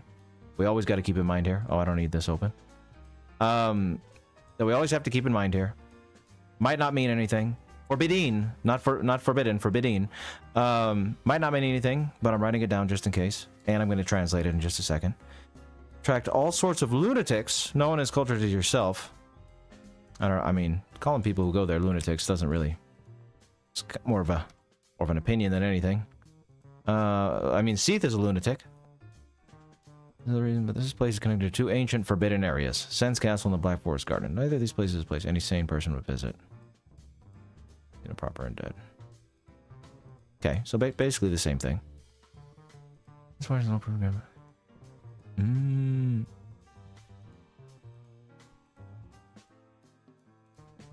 Take that bumbling Sir Onion, yes. So, Sen's Fortress is an old proving grounds built by the ancient gods.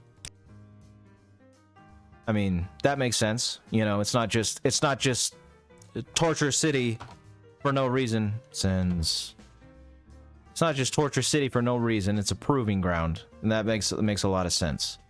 Because obviously you need to prove yourself worthy to go to the City of the Gods. Lore. Oh, I forgot to, you know, do the thing. No, do the thing. Paste, keep, merge, formatting. Right? No. What? Text only? What the hell? What am I, crazy? Keep source formatting. Where's the make my formatting? Alright. Thing. Whatever. Andre dialogue. Again, nothing that too revelatory, but it does make sense that Sen's Fortress is like, you gotta prove yourself by going through this hellhole to make your way to the gods. I know little of the Darkroot Garden, although I've heard rumors of a divine blacksmith who resides there. Stumped in the catacombs. Oh, let me translate this real quick.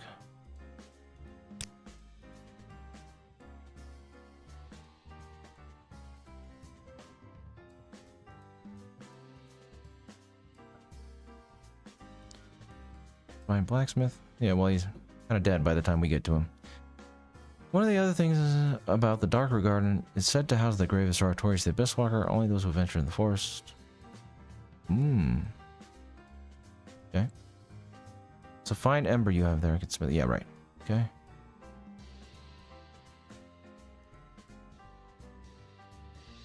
Ember.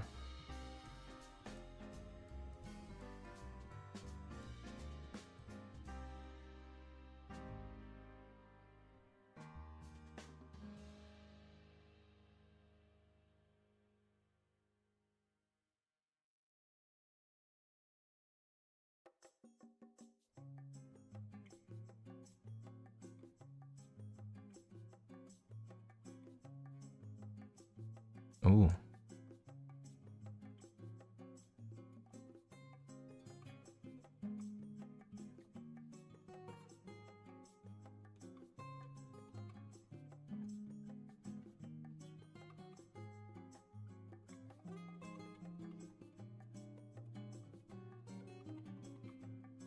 Okay. So nothing important from Andre. Yamara said there's something in the interview about him, so we'll see that eventually. I was gonna put his section where he is anyway, so that's fine. So, I mean, he gave us some important little tidbits there about, you know, the spot he's in being a former church, and Sense Fortress being a proving ground and being forbidden, and Darker Garden being forbidden. But there isn't anything in his dialogue that says anything about him, you know? So we'll see what that interview has to say later on. But now let's look at... This is Griggs? Rickert? What is his name? I'm gonna say... Rickert of Bim, yeah. Bim. Rickert of Bim, not Bimheim, Bim. I said it right there.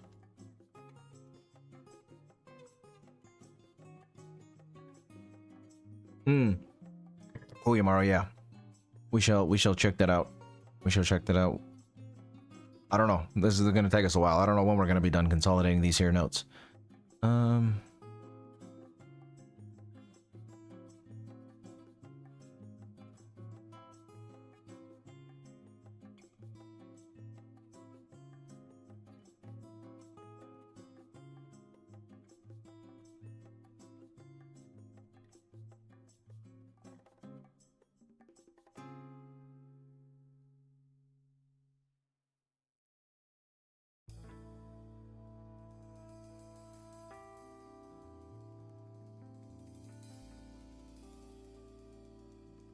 Banishment from Benheim.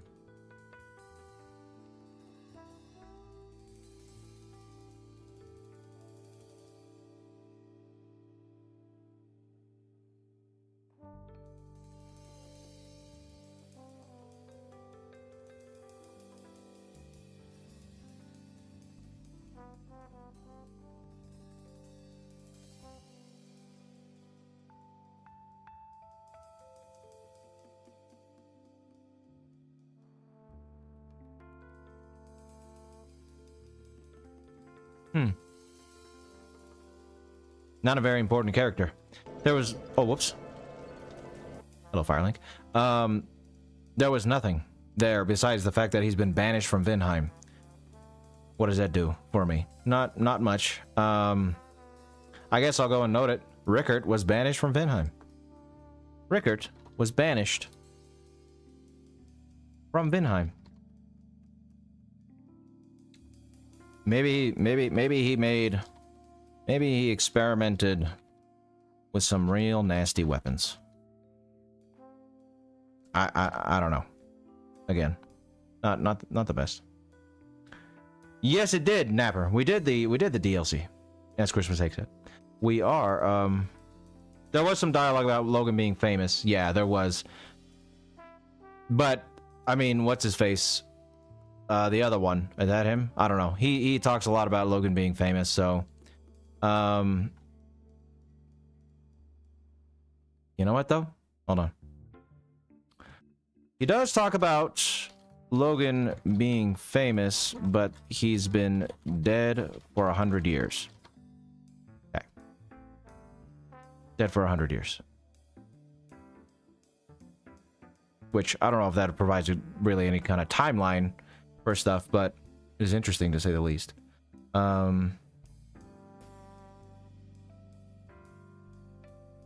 This guy. Good old Vamos.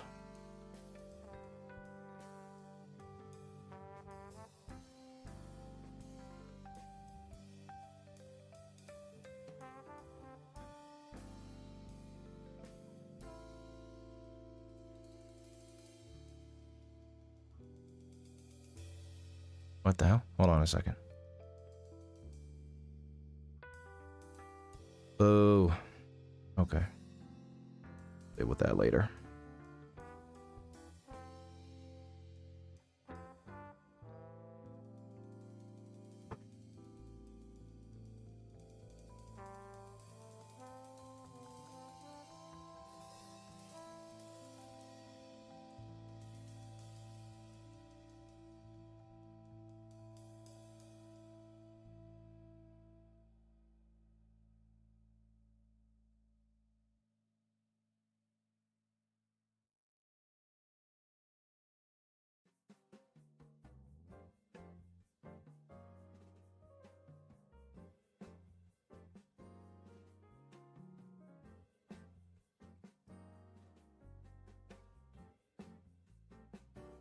Just an old bony Smith. Doesn't really say anything. He's vamos. He's down there smithing stuff, and he don't want nobody to bother him. He's a big old skeleton with a weird skeleton beard. That's the true evil of Dark Souls. The big old skeleton with the big old skeleton beard.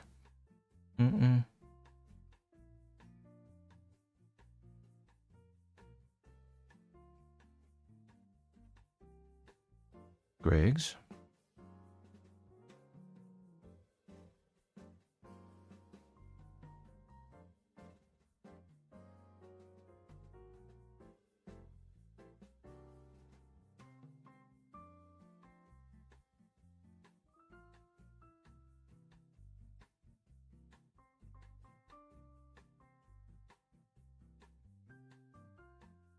Is this a smooth jazz rendition of Happy Birthday?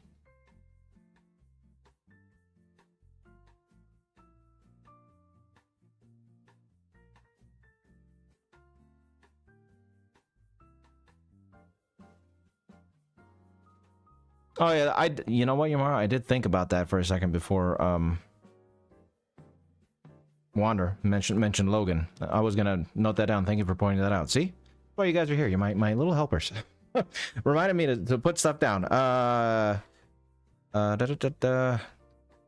sad that he chose to lock himself away in a cell beneath just outside New Londo from Going Hollow.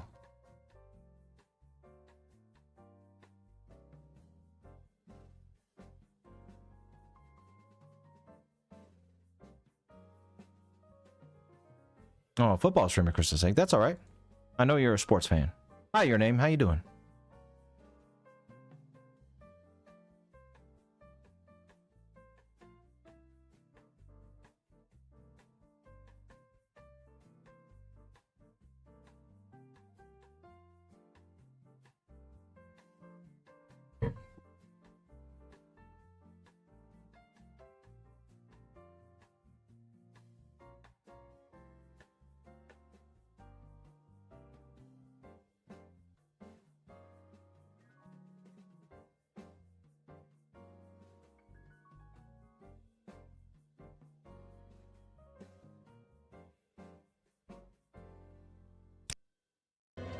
Ah. You know what, I'm gonna leave Firelink Shrine real quick. Hold on. So if I accidentally tab in here, it doesn't have music. Let's just go to the altar of the Grave Lord. Why not? Goes good. Your name. We're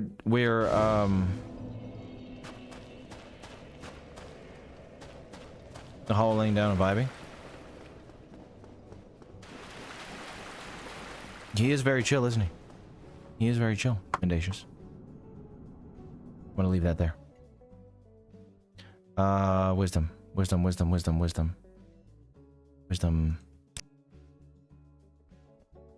You know, I think I'll put character stuff here. Big hat. Big hat Logan.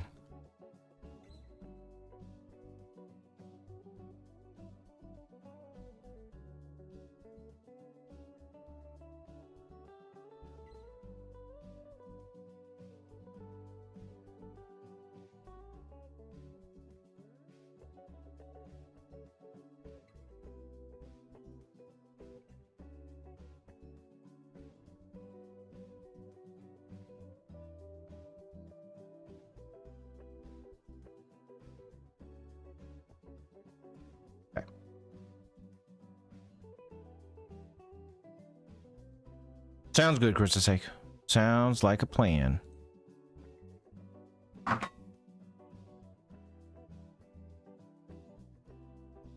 Oh,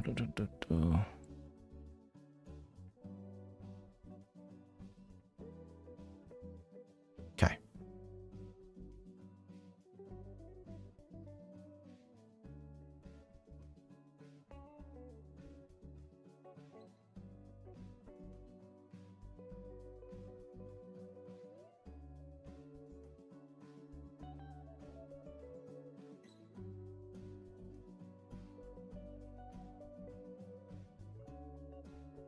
Hmm. Rhea. This is a Rhea thing. Thorland.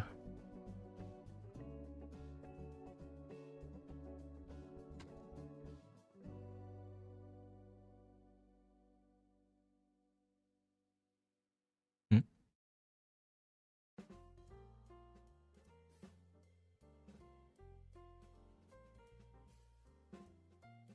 Oh yeah, I do, Eduardo.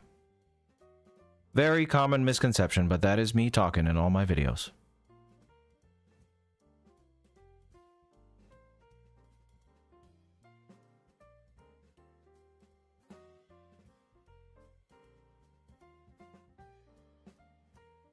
Agreed, Yomara.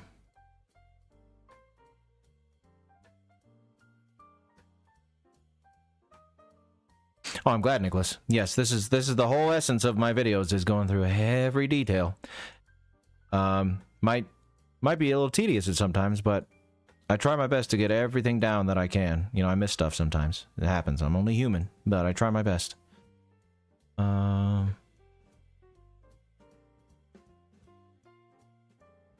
you can't be too sure. That's for sure, Kristen's sake.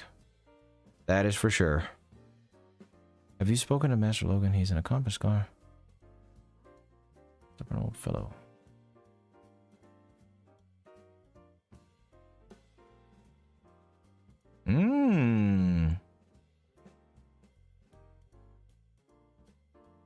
Ooh, look at this. This is interesting. Have you ever cast one of Logan's spells? Isn't it exhilarating? Ah, as he sees it, there are no gods, no transcendence, only truth, and Logan only wishes to elucidate it. It is this heretical methodology that allowed Logan to advance sorcery to the point that he has. In a word, he is a hero despite the awful rumors. Time will tell, the annals of history will prove dispassionate. Okay. When we get to Logan, we're going to write down stuff about his set and his sorceries as well. I'm going to get this, I'm going to translate this too.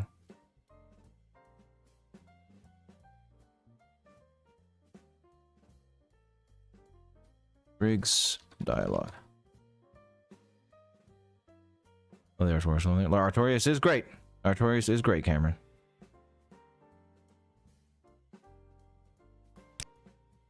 Okay.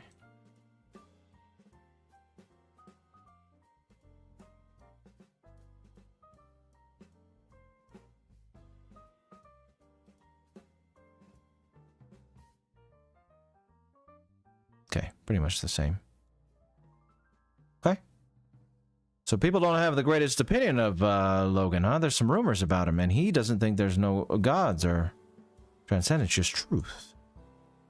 Partially true, though, if I don't know, because, and this is something we're going to have to speculate on, I think.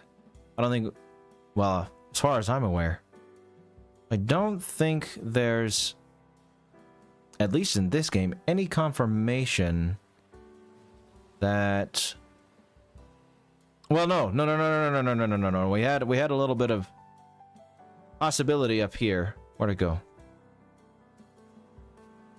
Yeah. Some small animals born. Whoa! Welcome to. What the hell is this? Streamlabs, get out of my face.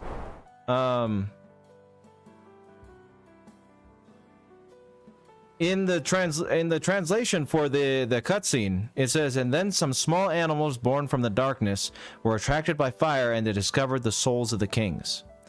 So Logan might be onto something here, you know. Logan's saying there are no gods, because if that's true, that, you know, the gods were animals, whatever, that would mean, yeah, maybe there are no gods, maybe there are gods, or a god, which is whatever, you know, created the flame that these animals found, but they weren't divine to begin with, they were granted divine power. So maybe they were. That's not just saying. It's just interesting that he said that and that translation is there. This is something I still need to look into, but it's interesting. Interesting. Rabbit honey badgers, perhaps, or kittens. They were kittens. The gods were all kittens. Who knows? Dark Souls was founded by kittens. The world of Dark Souls was founded by kittens. Remember that. Talk for something to search for him. Only for leave. Oh, wait. Not again, it seems that he is still determined to find the fame regard decided that I must search for him. I think I must do. You see, Master Logan's left most of his books. With them, I would teach you Logan sorcery. Even on the journey, I will teach you all that Logan has to share.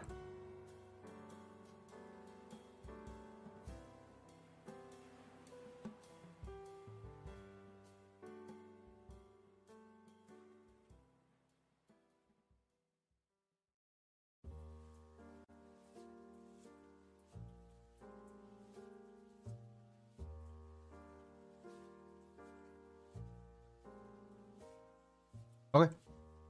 Cool. You are God? Oh, it's the goddess. It's my wife. Hey. I think she came home. Hold on a second. Hold on a second. I'm gonna go say hi. My wife came home. I'll be right back. Give me a second.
I am back from saying hi to my wife.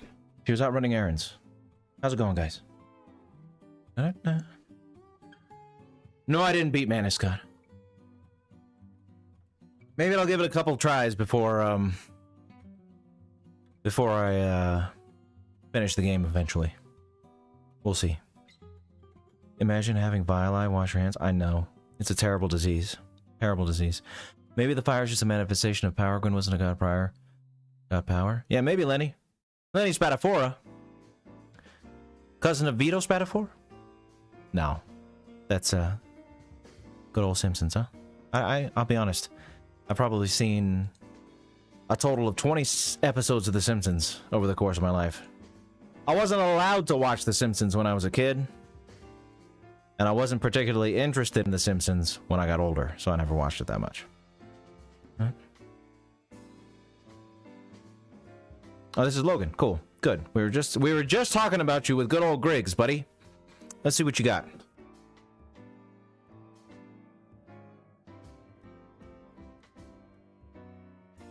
They also did that. But South Park was more like, since it was so forbidden, you know what I mean? It was so forbidden and so controversial. I had to watch it, you know, and South Park's great. But The Simpsons, once I got older and watched a couple episodes of The Simpsons, I was like, it's okay, but it's not my thing, you know?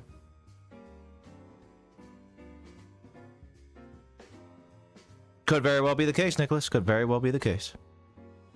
Hello, Corinne. How you doing?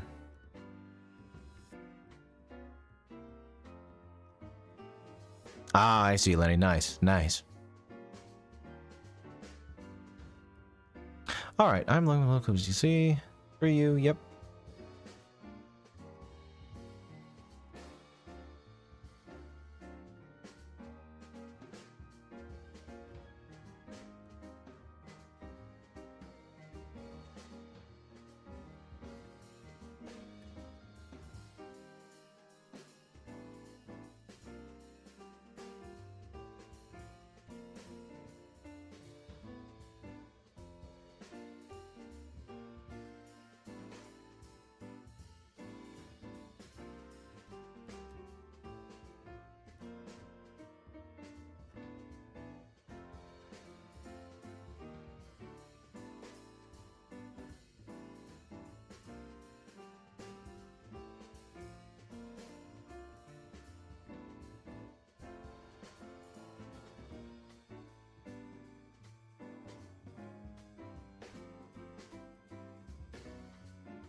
Right, Seeth's immortality. I think I wrote this down. Hold on. Let me go to Seeth real quick. Seth the dragon. Mike's a little high. Get on my face, Mike. There we go. Seth the dragon. Let's go look at Seth and see if I wrote down this stuff about that.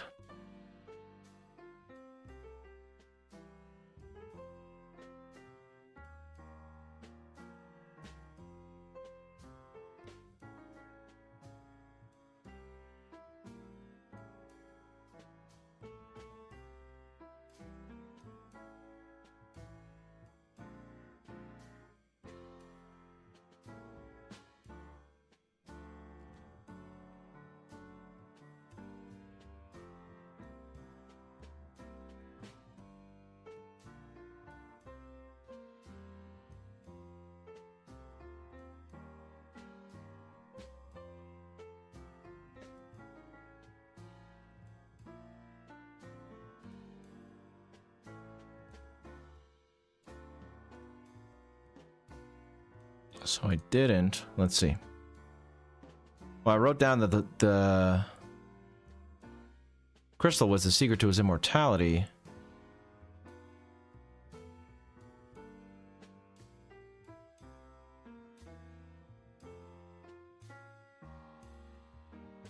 Okay. Just gonna put this down to supplement this.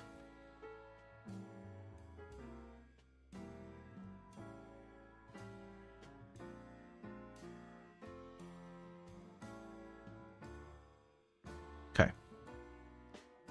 What's going on in chat? Nope, I'm a real guy. Valfox is. Welcome to the stream.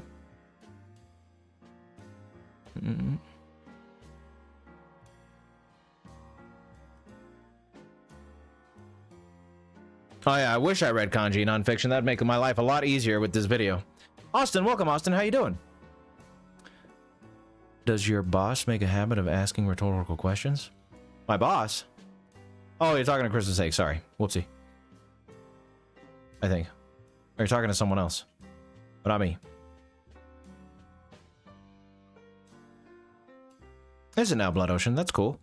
I'm gonna get all the names of stuff translated to. Oh, that's that you just reminded me. You just reminded me. Seth the Roganless? That's him, Seth the Roganless. That I want to translate names here just in case they have any difference or significance. Big Hat Logan. Nope, sure doesn't. Not Logan, at least. Love my videos. Thank you, Michelle. Glad you could catch the stream as well. I hope you enjoy the stream as much as you enjoy my videos. Oh, and it's Elijah. Welcome, Elijah. Good to see you. Stream's going good so far. We have finished the game, and we are now looking at dialogue from NPCs and noting that down in the appropriate places.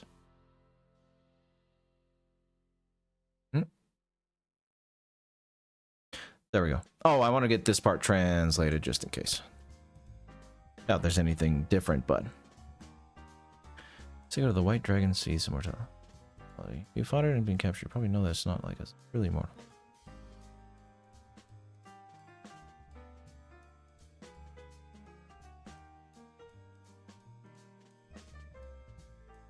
Okay.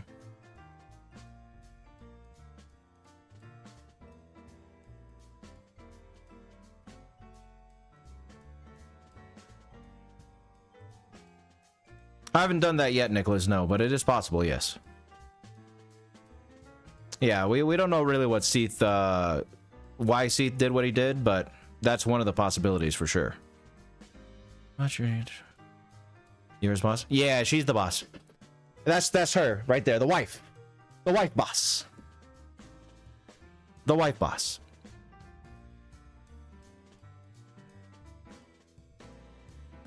Oh, nice, Bobby. I'm glad to hear that. Hey. You're welcome. Hey, that's... I mean, I saw people like that short. But, this is the first time I'm seeing someone outside of that short mention it, so I'm glad you liked that short. That was... I should do more shorts like that. I don't know, it's hard, though, to come up with ideas, you know? That idea hit me one day, and I was like, yeah, that'd be a cool short, so I did it, you know? Thank you for the $10, Bobby. I appreciate that very much. Thank you so much. I'm glad you... it's my pleasure to do everything I do. And I hope I can keep doing it for you for many years to come here. Out of Emmy. Oh, yeah, no, I think that was the implication, Maximus. I forget... who says it. I don't know if it's in 2 or 3, Dark Souls 2 or 3, but I think it might have been when someone was alluding to Seath in Dark Souls 2 about Freya. Either that or it was in an item description associated with the Duke's Dear Freya, and it says seethes for all eternity. So it is, yeah, a little nod to the seethe aspect of Seath, you know. Sopping Wet Farts. Hello, welcome, Sopping Wet Farts. Nice to have you here. I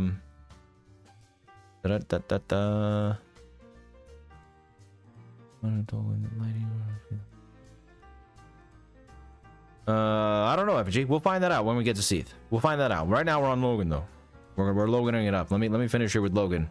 And we'll see if we get more info about Seath from him. Let's see. Where to go? There we are. Okay.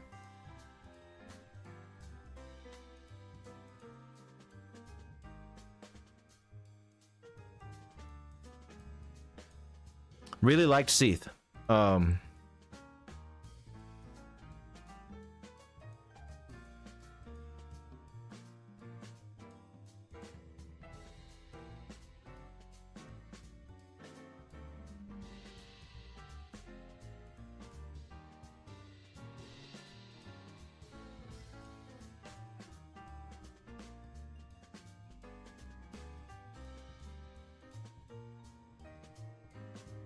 Is there an E at the end of Seath?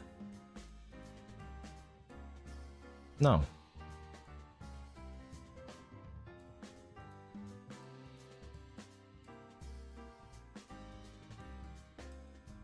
Thank you, Daryl. I'm glad. Thank you for saying so.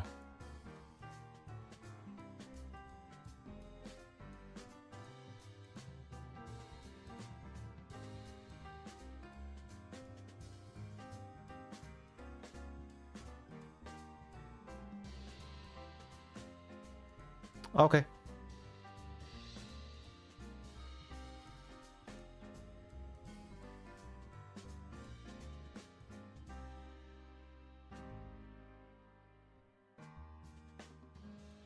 Okay, so let me admired Seath, sought his sorceries after becoming undead.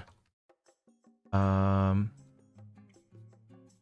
as a master sorcerer, he wished to learn all he could, and Seath, being such an influential sorcerer, sought to learn as much as he could from his archives. Briggs mentions that there are rumors about him, but also praises him, as does Rickard. Right? Because Rickard, did he praise him? I know he said 100 years or whatever, but praised him, right? Hold on. Logan. Excuse me. I know you said something about him. Huh? Where'd it go? Oh, that's Griggs. Wait. Which one? Wait.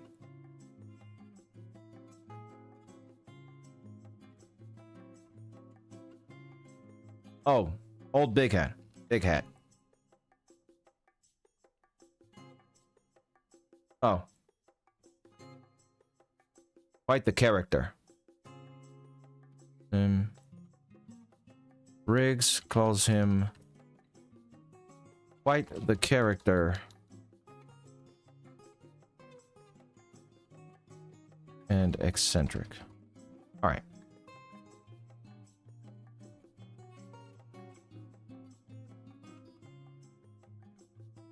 Yeah, envy's the most important thing for all, for sure, Steve. Yeah.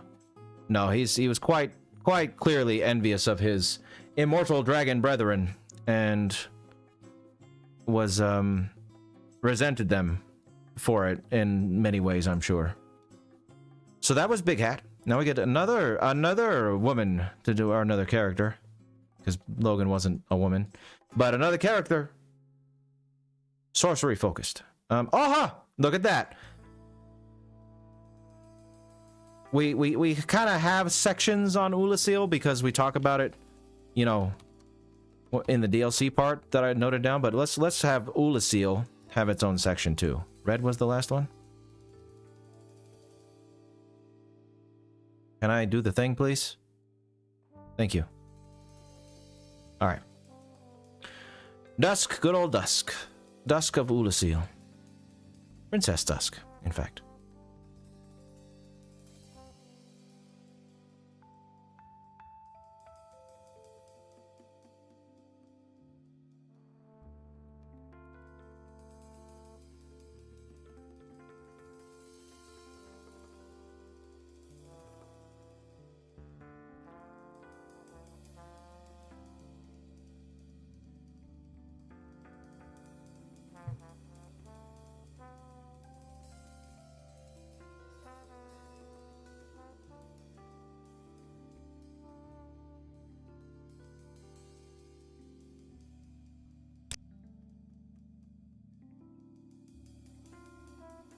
Approximation on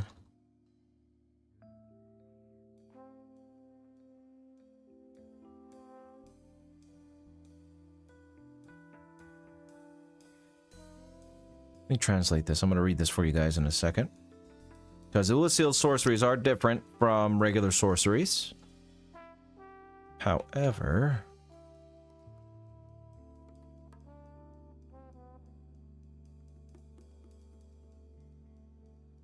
LOL.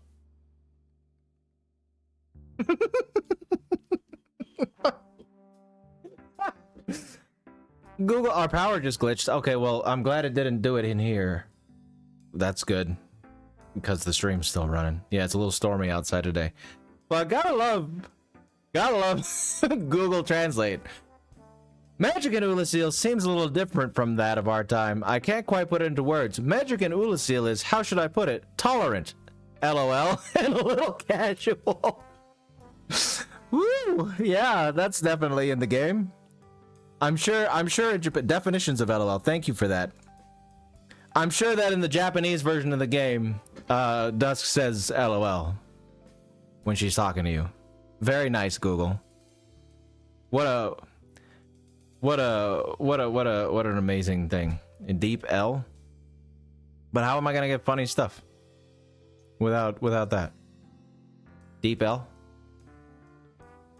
I've been using Google Translate this whole time, and you telling me there's a better one this whole time? Try for free.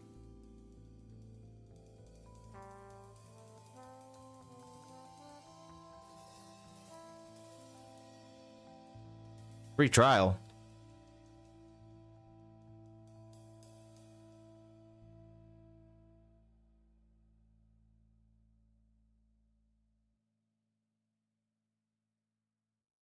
You too, Corinne. Enjoy your stream as well.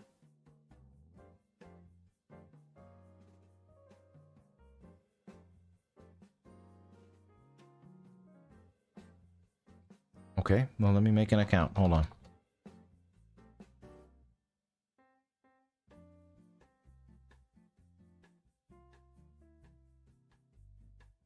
Yeah, I guess it's important for the stuff that I'm not gonna have translate, Yamara, you know, because a lot of this stuff I'm just checking to make sure, and I guess a more accurate one would be better.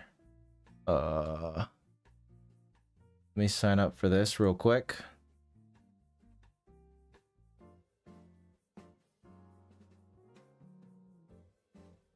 Free Windows app. Deep L Translator. Okay, let's see. Let's see how much different, you know, that it is. Let's see if it's better. Urashir. Ulasil. See, seems a little bit different from that of this era.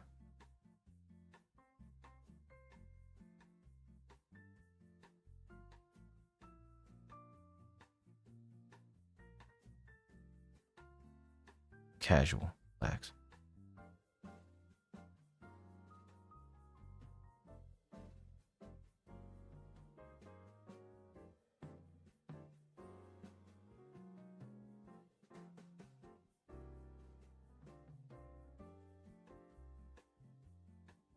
What does that even mean? The magic of your era, on the other hand, seems more earnest, as if it rejects anything outside the self.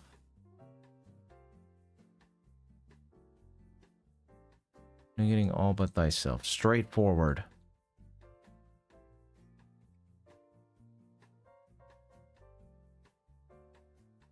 What? Negating all but thyself. I'm a little confused here. Negating all but thyself. So what does that mean? And why hold on. Definition of approximation. Hold on a second. Okay. And then an inexact result adequate for a given person. Going together.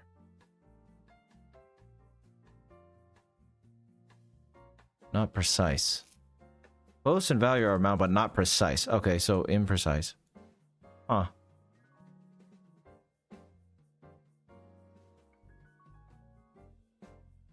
Outside the cell. Rejects anything outside the self. What does that even mean? Like,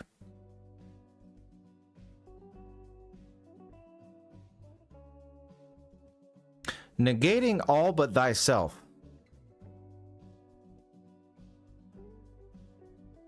Right? So does that mean, that's what I'm saying, Maximus. Like, does that mean Ulasil sorceries harm your person? Or are they saying, like, negating all but thyself, as in sorceries protect you from everything in the world but yourself? I don't know. Maybe I'm reading too into this, but it's just weird. It's just a weird sentence that I'm trying to, like, figure out, you know? It's interesting. I don't know. I don't know if it matters necessarily. I mean, I wrote it down, so we'll keep it. As we get more Ulasil sorcerer information, maybe it'll make a little more sense. But at this point, I'm not sure exactly what that means, or if it's even significant, whatever meaning it has.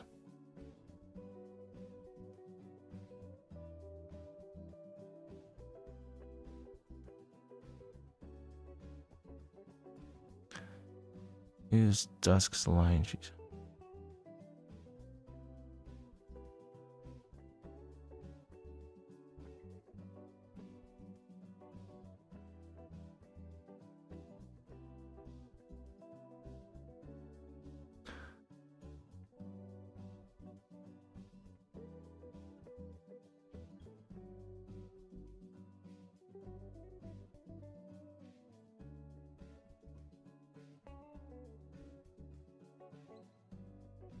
Okay, that makes more sense. Yeah, now that you said it, Yomara, because soul sorcery is derived from souls. You know what I mean? The souls of people, the souls of the soul. An approximation, then that makes more sense now too, because it's not as strict, it's not as stringent as soul sorceries are, where they come from them yourself, you know? But Ulasil sorceries are more akin to nature magic, as we're familiar with. Magic in the traditional sense. You know, a lot of times in fantasy stories, magic, where does it come from? I mean, sometimes it's divine, but it's usually like, you got fire magic, you got water magic, you got earth magic, you got magic that uses your surroundings. Soul sorceries, it's souls sorcery. You know, it comes from the soul. So, okay. So magic used to be more natural, and that's a good. It's good, because like Seath is wont to do with a lot of things, he probably corrupted these more natural magics in order to create his soul sorceries that are derived from the soul, you know? Okay, which could be why he was in Darkroot Garden, was in Ulasil, looking to study the more natural sorceries in order to make his more unnatural sorceries. Which is also could be tied into his use of machinery. You know, the cogs, that gramophone types thing in his in the archives. So unnatural Seath making unnatural sorceries, using knowledge by perverting the natural sorceries of Ulasil. It's a possibility. Really reminds me, honestly, of Tolkien, of Lord of the Rings, because one of the major themes of Lord of the Rings is industrialization, destroying nature, you know, and Sauron's magic, his perversion of the world, is rooted in industry. You know, he's creating these monstrosities and these war machines, and yes, he's using magic, but he's using it in a way that defies nature. So it's a very similar sentiment from Sauron and Seath. They're reminiscent of each other in certain ways. Are they more reminiscent of each other in other ways? What do you think? Huh. I don't know. I'm gonna put this in the sorcery section. And the Seath section.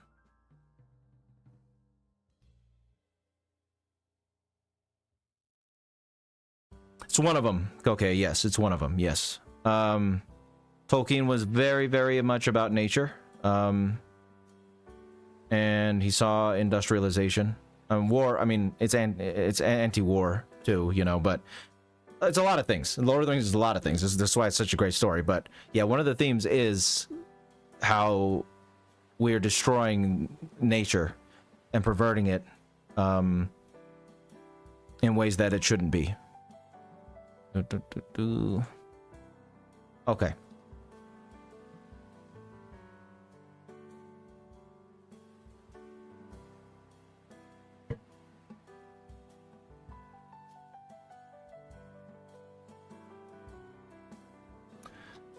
this line from Dusk,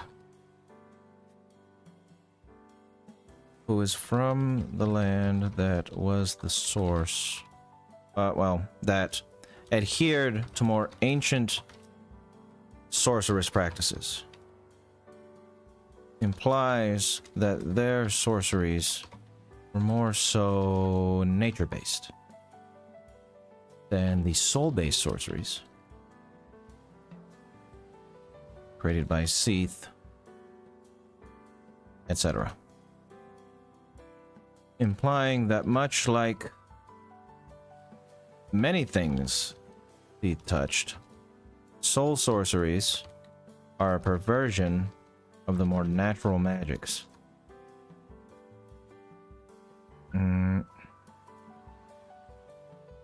And evidence for him doing this could be supported by the fact that creatures like his crystal golems, the moonlight butterfly, or I should say a moonlight butterfly, and a hydra are present in Dark Garden. I don't know about, I don't know. Don't know if a hydra is necessarily a creation of Seath, considering there's one in Ash Lake. I always spell necessarily wrong. It's one of those words that I never spell. No matter, I've just wrote that word down. I don't know how many times. Can't spell it right.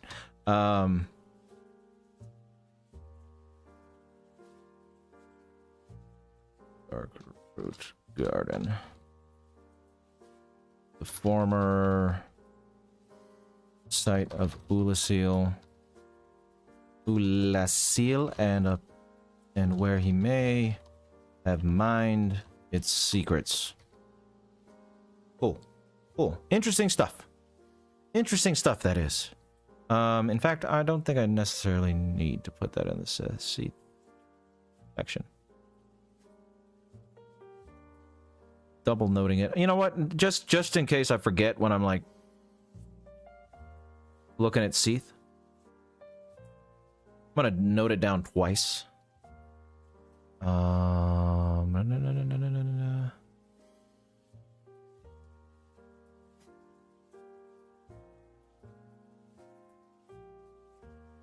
I need to consolidate this section a little better too. Cleanup is gonna be a big part of these notes. Wait, did I? Oh. Enemies. Where's bosses? Do I not have anything down? Enemies. Enemies. Boss. Oh, I didn't have it highlighted. That's why. What is it? Yellow? Is that yellow? Close enough.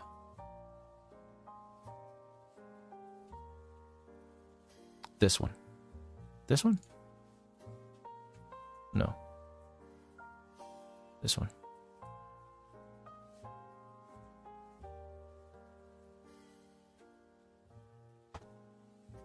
No.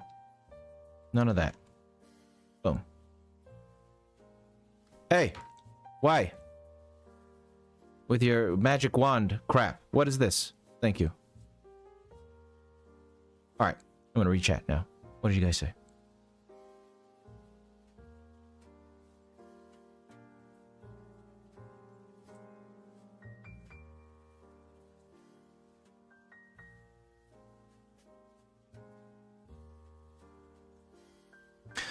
Derived from the self.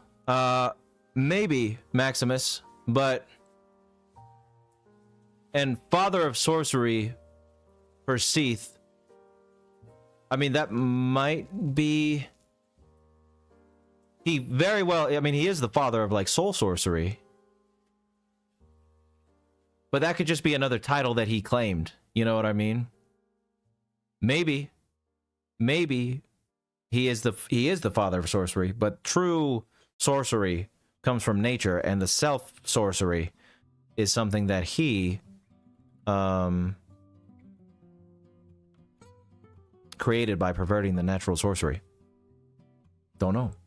But we're gonna keep it down because it's possible. It's not for sure, but it's possible, you know. Maybe as we go, we'll discover some more things that might support this or disprove it. We'll see. If any have the capability to physically harm unless a majority of soul or crystal. Yeah, no, I don't think so. Steve, I don't think so. The ones I've noted down, Christmas sake, probably, yeah. Not all of them, but the ones I've noted down, I will.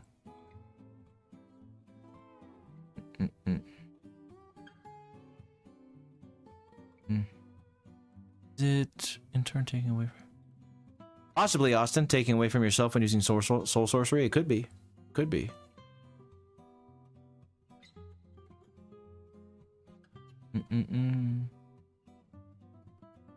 Also use crystals, and I believe that crystal first is something he found. Yeah, it is. Intelligence. Yeah, no, they're not affected by intelligence. Yeah, no, I have that noted down, Maximus. We're gonna consolidate that when we get there. Yes, it is, Blood. We are doing covenant work later. Evolution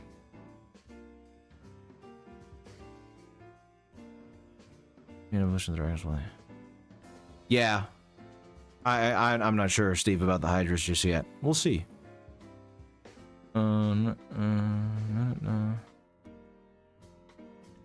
I don't know, maybe effigy. I don't know effigy, maybe. I'm not sure. Could be effigy. So it could be like nature is the source of... Just an example. I don't know if it's nature. But as an example, nature could be the source. Or fire, you know, could be the source of magical power. And different beings have been able to manipulate it in different ways. To make it into what it is. But let's keep going. Let's keep going. Maybe this theory holds water. Maybe it doesn't. We shall see.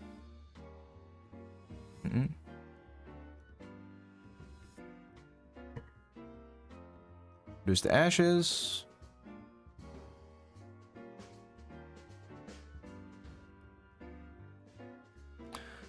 Talk first time after defeating Manus. This may strike thine ears somewhat peculiar, but long ago in my homeland of Ulasil, I was beset by a creature from the abyss.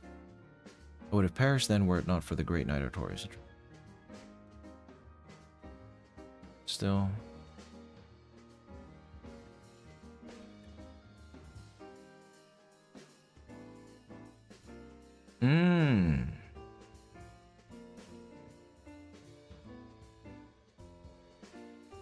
Just gonna translate this whole bit right here.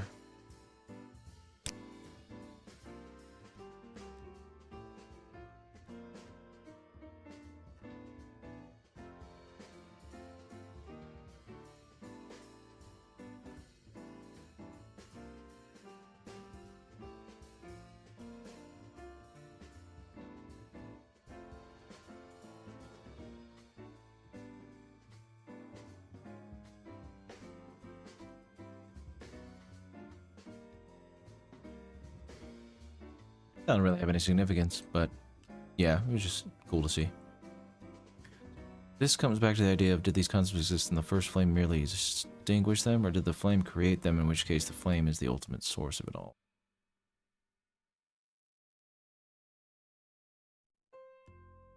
Yeah, right, Mendacious? Which, I mean, it's very possible. Yeah, they brought the concepts of life and death into the world. And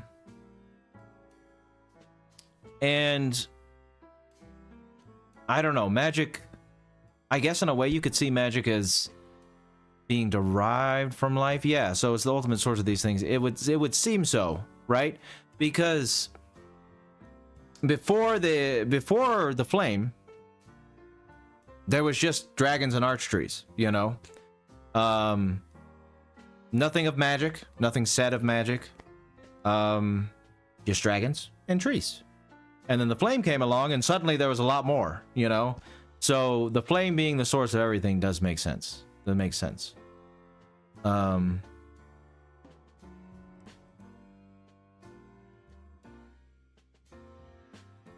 maybe the sorceries of Ulasil are more natural than soul sorceries. Even though they're both derived from the same place? I don't know. I don't know. We shall see.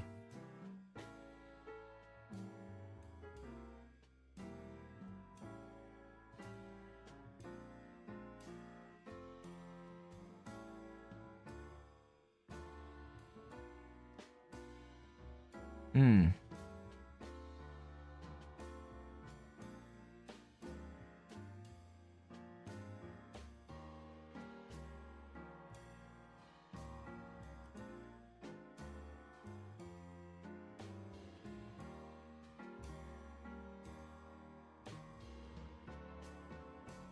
Okay, so this is for Manus.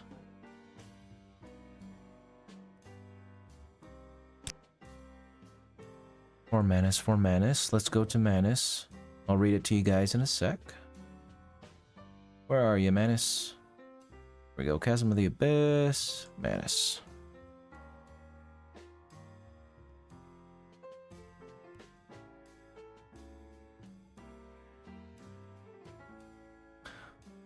So, I still think on that creature from the abyss that preyed upon me. My faculties were far from lucid, but I quite clearly sensed certain emotions of wrenching nostalgia, a lost joy, an object of obsession, and a sincere hope to reclaim it. Could these thoughts belong to the beast from the abyss? Yes, they do. Because pendant. Did I write the pendant down? Did I put it in the Ulasil section? I might have, because that's where I got it from. Let's see if I even wrote it down. I should have. No. Maybe I said I would do it when I got here. Let's look at the pendant real quick. Let's look at the pendant real quick, because the pendant is also supporting this pendant. Wait, no. What? No. Something of Manus's says something about this. Wait a second.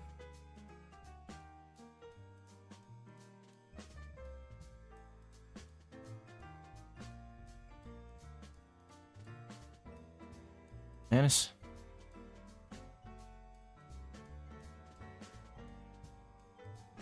Why did I write that down? Was it in the... I know I saw it. Hold on. Soul of Manus. Precious broken pendant. There it is. Okay, it's right there. So Soul of Manus, I had it there, and I was just not looking. Okay.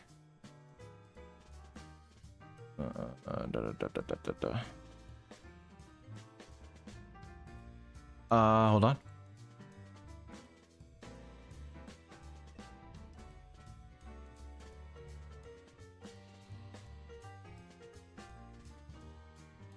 Get it from taking from something else. In the case of souls, you're taking from yourself. Good point, Austin. Very good point. Take that Manus to the furtive pygmy. Yeah, I don't know.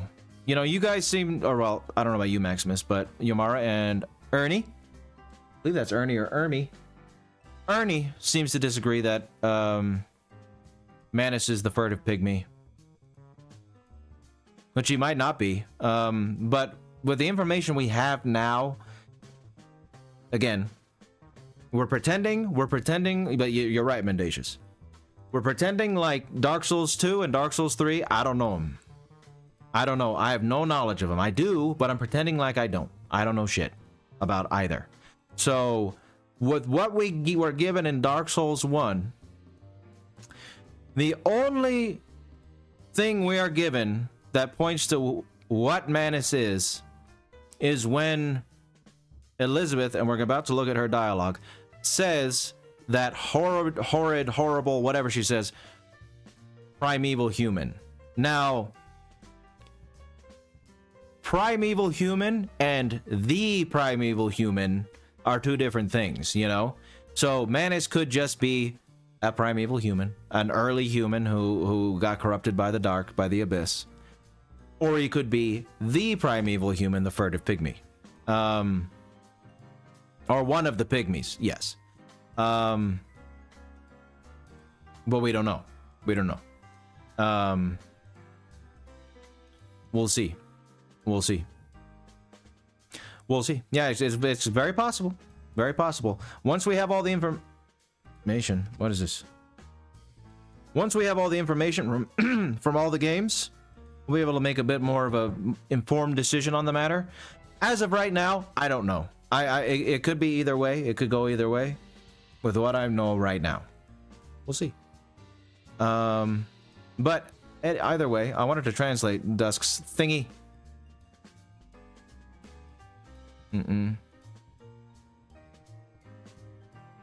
Yeah, exactly. Not much to go off of. Not much to go off of. I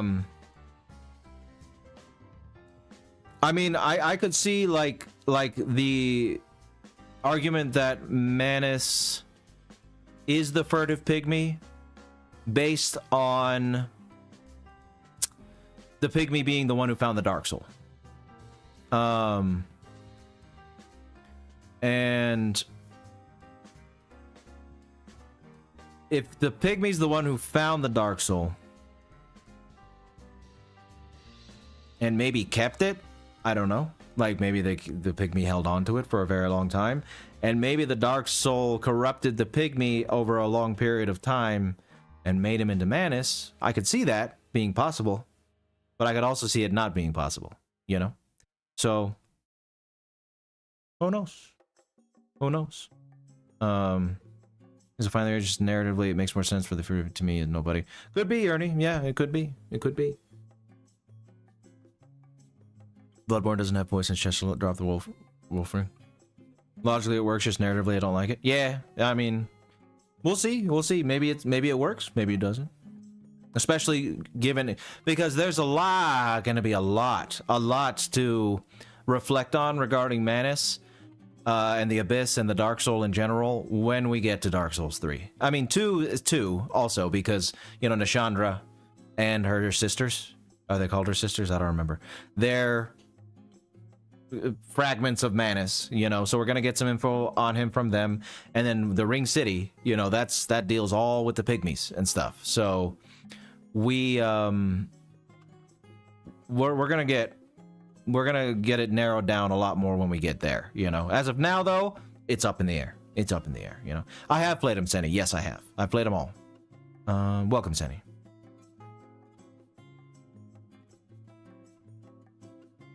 That is true, Maximus. That is true. Probably. Yeah.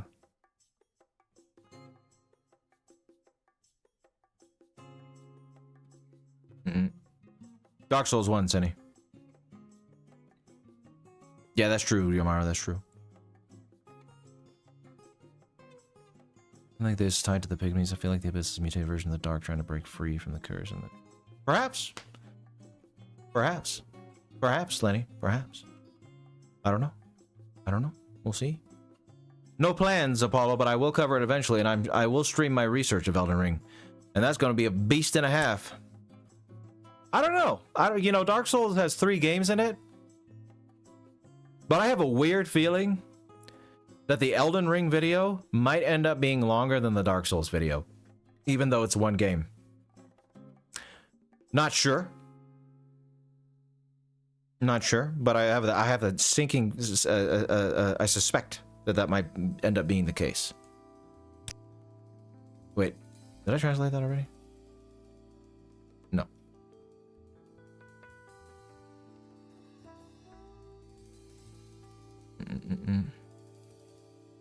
It is huge.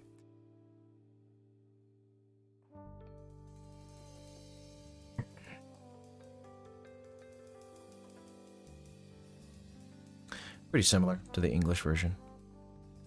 Okay. We have gone through Dusk. Let's go to Elizabeth now. Let's go to Elizabeth. No more parties in Elden Ring? Yeah. Outer Gods? Yeah. Game length and a half? Yeah. It is. It is. I don't know. It's gonna be interesting. It's gonna be interesting. Ooh, and Mendacious with the actually, technically in the DLC we're in the Chasm of the Abyss and not Raw Abyss Void like in New Londo. It's true. It's true. Thank you for the actually, Mendacious. Love the emotes to go after it.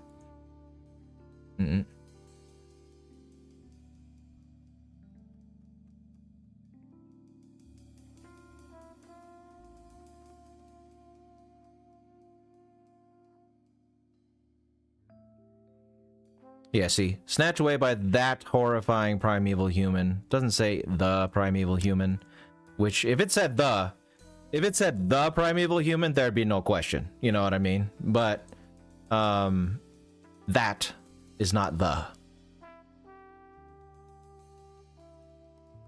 Beloved.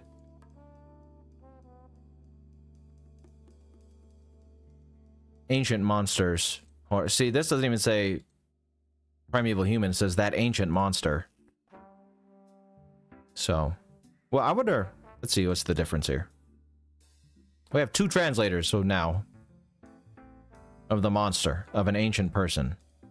Monster of an ancient person. So yeah, there's person in there somewhere. These aren't obviously accurate. Neither of these are going to be 100% accurate, but yeah. Care dearly for Princess Duskware.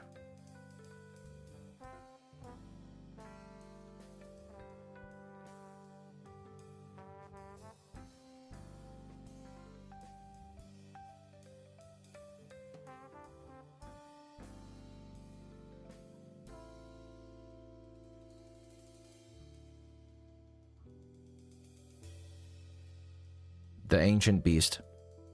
See, even that. The ancient beast. Obviously, it's an ancient. Manus is an ancient beast, but that's not the primeval human. That would be. No, that doesn't confirm it.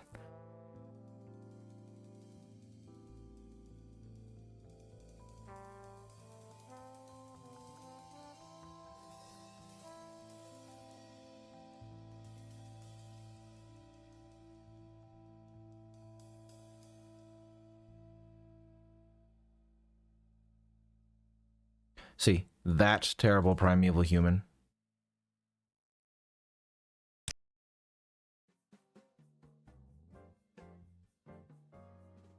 Oh.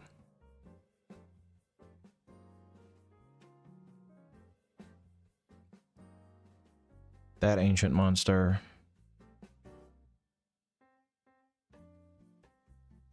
Is it looping? This thing just a big old loop? I remember the jazz rendition of the Happy Birthday song. Of that ancient man, yeah. You know what, let's throw up, let's put up the Dark Souls, let's put up like a Dark Souls music playlist, why not? That's copyright free, because it's from a video game. Although not all video game music is copyright free. Dark Souls, the playlist.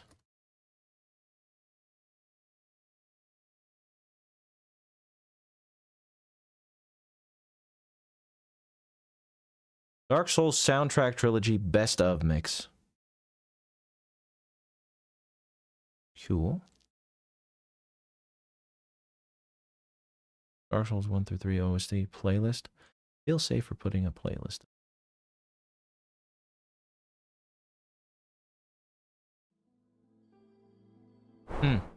Gotta love that music. Hi, Hake.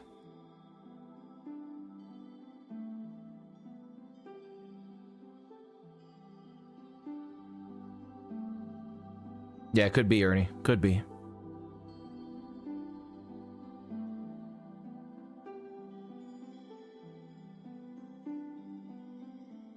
God. I don't know. This track. Just hearing every time I hear this track, man. It's the first time playing Dark Souls. Just a magical experience. Just from start to finish. Just from start to finish. Just from start to finish. Oh, you feel like you go blind? Sorry. Hold on. Can I, how do you turn on dark theme? How do you turn on dark theme? That's a good idea. Sorry about that, guys. I'm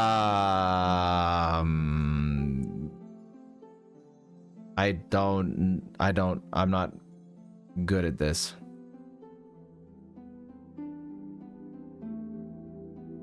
And appearance. Automatic light dark. There we go. Maybe that'll work. Refresh. Oh, do I have to save it? No one's that their color scheme based on your preference. Oh. Oh, it's for specific sites only. Okay. Will this one do it? No. Sorry, guys. Sorry if you're blinded. I tried to fix it. I'll try not to flash it too much. And not at all. In, you know. Yeah, I'll try not to do that. I don't remember anything, but I will keep that story to myself.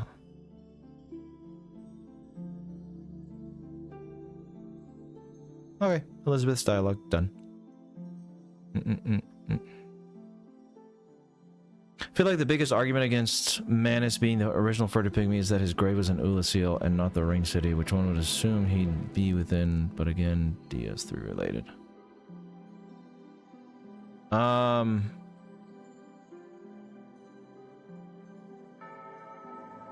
as blank as my bald. Hey!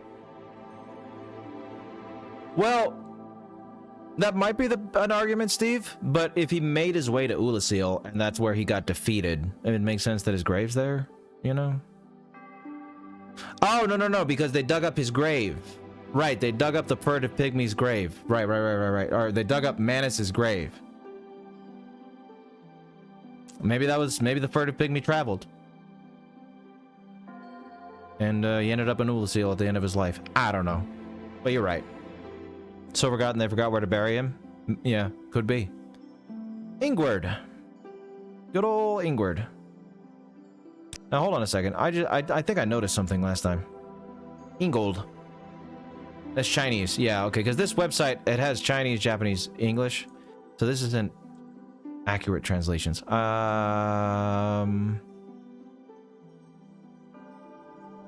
All Dark Souls 1 NPCs name translations. Let's see.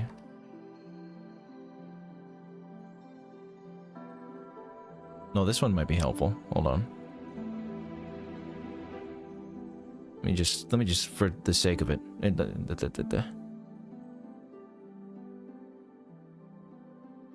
No. I don't think their names are going to be that different, though. You know what I mean? Like, what would be the point of mistranslating their names? The boss names, though. This page might be helpful here. Bosses. Yeah, I'm gonna... hey, this is pretty cool. Look at this site. What's it called? Shatani's Lair? Thanks, Shatani's Lair. I'll keep this open. It's cool. Alright. Bup.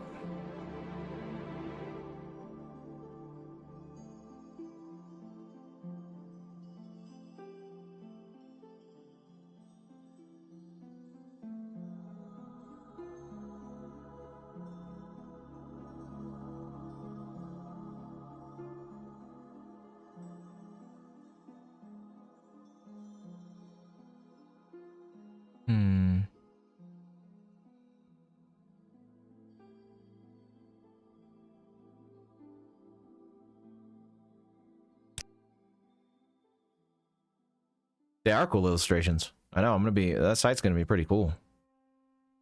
And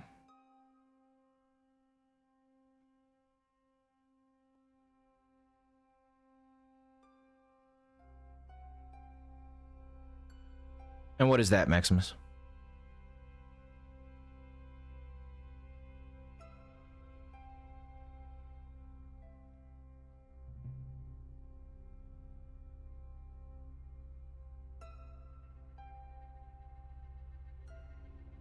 Where am I going? What am I doing? Oh, I'm looking for New Londo. Sorry, I was lost in thought there. New Londo. Or I could just do this, because, you know, that would be smart.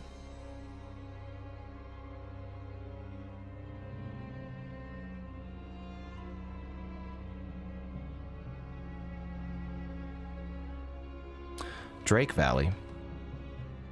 Oh, that's a translation. Duh. There we go. Okay.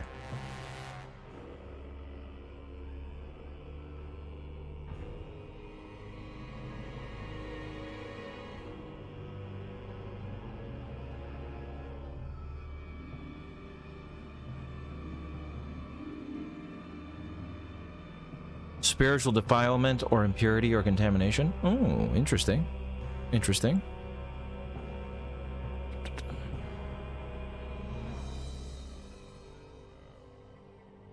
The next stream. So these research streams, they happen Tuesdays and Thursdays. Starting at 4 p.m. Pacific. So this Thursday at 4 p.m. Pacific will be the next stream.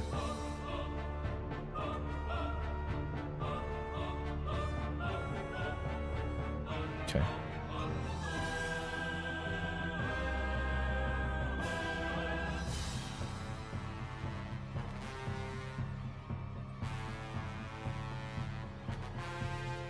Okay, this is going to go in the Dark Wraith Covenant section.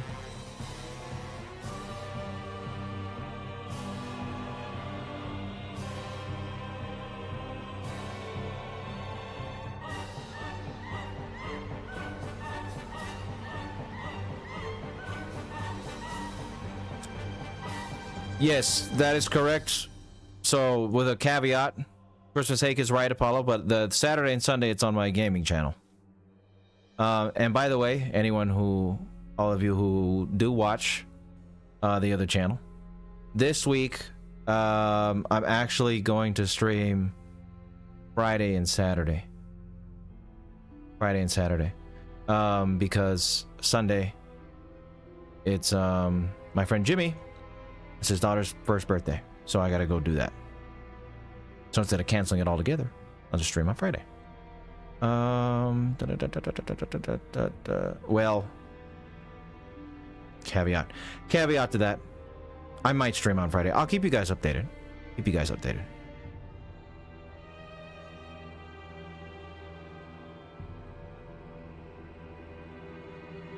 Where am I going?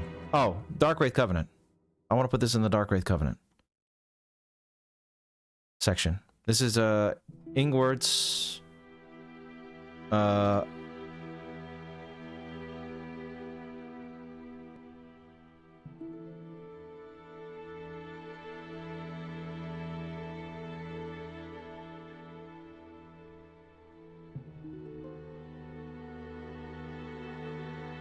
Four Kings, Masters of the Dark Wraiths.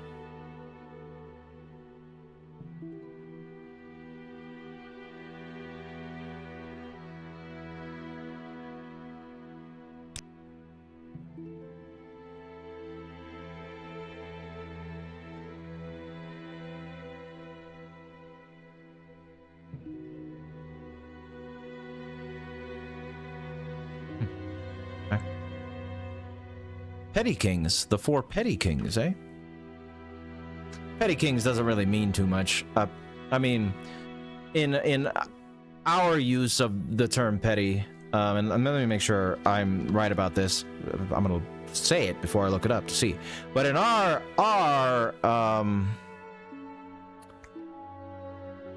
you know, petty, we usually refer to someone being petty, being a jerk for dumb reasons. A petty king is like a tiny king, you know, like not a petty king is a kingdom described as minor or having little significance. So like not a big king, but you know, they got a little petty kingdom. Yeah. So, which makes sense. I mean, the four kings weren't exactly the great lords of the land, but they were the kings of New Londo, at least. Yes, Christmas Egg, that's what that means. Yes, exactly. But both versions of item descriptions is where Fexture can be reliable, but sometimes Phantom doesn't, and vice versa. Interesting. Let's create that for a game that's big, popular, and old. We don't have a good wiki. Oh, cool, Austin. Yes. Happy birthday, Jimmy's daughter, indeed.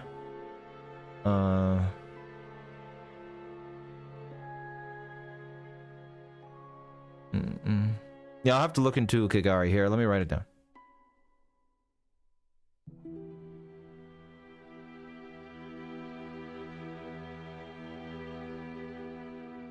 Okay. We'll look into that later on.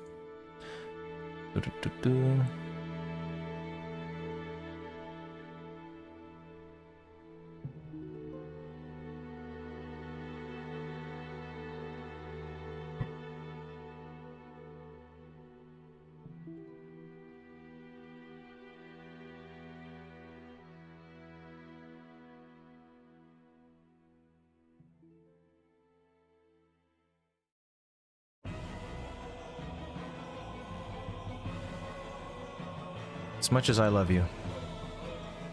Hold on. It's not exactly a track that I want to hear right now. That one's fine.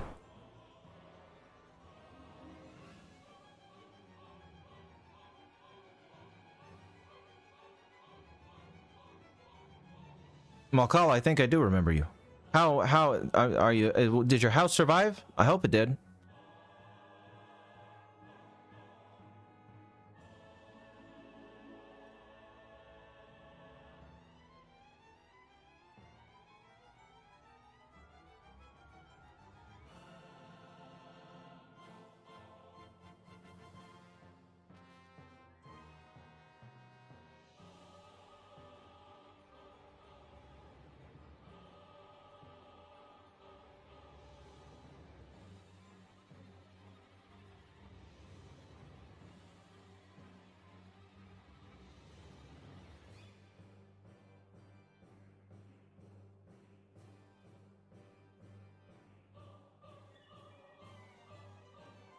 Okay.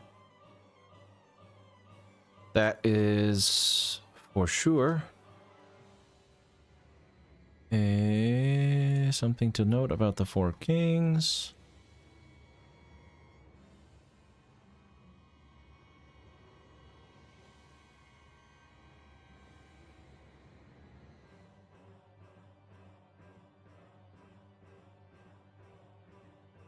Long ago, the Four Kings were powerful men, only their hearts were weak. When an evil serpent dangled the art of life dream before them, they were unable to resist and became pawns of evil. Referencing Path's corruption of the Four Kings. Okay. Whap.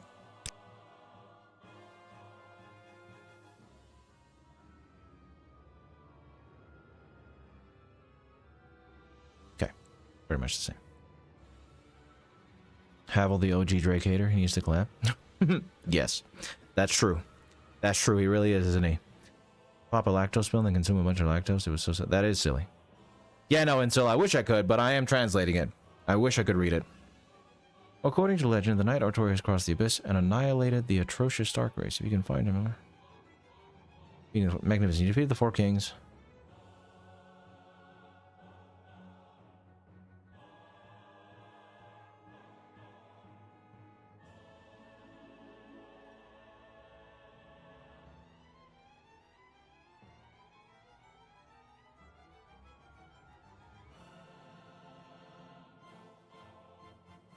Okay.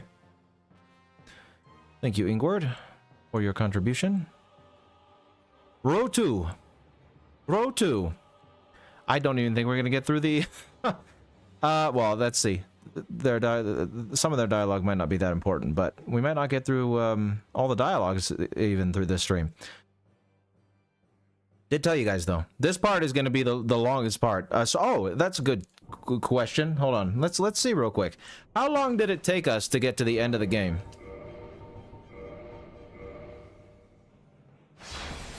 I'll shave off. Let's say I finished the Four Kings at 5:15. We'll go 5:30. So that was no 5:15 because it was 2 hours ago. Let's make it clean. Well, either way, 28 hours about to finish the game. And I haven't beat Gwyn yet, but we finished it pretty much. So 28 hours of researching the game.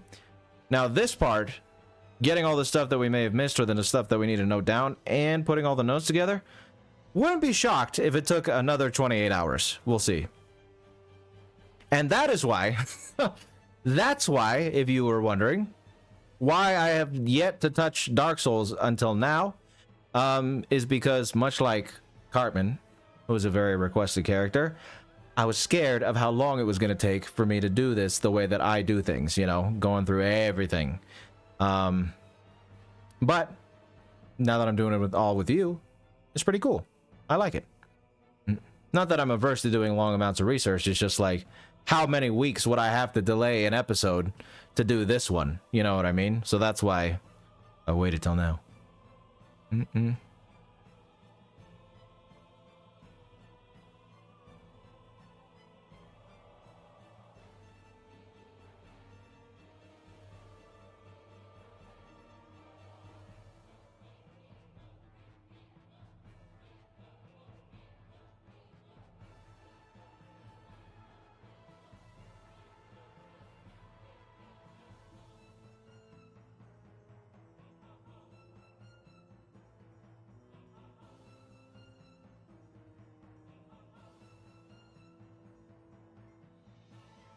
You know what I really should be doing?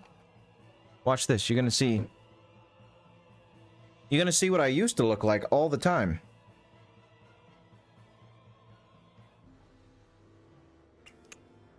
Got LASIK a few years ago. I used to wear glasses all the time. Not anymore. But for a guy who stares at his computer pretty much all day, it pays to have these blue light glasses.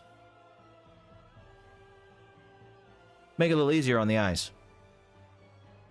When I wasn't bald, no, that was a long time ago. Glad you think so, Lenny, and glad you're bricked up, effigy. Spyro Nazgul makes sense. I do love nerding out and lore hunting. Yes, Vile Sauce, this is me. Vsauce, Vile Sauce here. Look like a counselor. Does make me look like Vsauce? I know, right? I do. Hey, Vsauce here. And yeah, when I have, because you know he doesn't shave his head like I do. And yeah, I do. I told this story a few times now. I showed my mom a picture of Michael, Vsauce Michael, and I was like, "Hey, mom, look at this." And she's like, "What? It's a picture of you." And I was like, "You're my mother." Like, how are you gonna how did you not see that it was a different person right away? But that was interesting. Social studies, yes, social studies. I'm glad, Austin. I'm glad you enjoy it. I'm enjoying it too.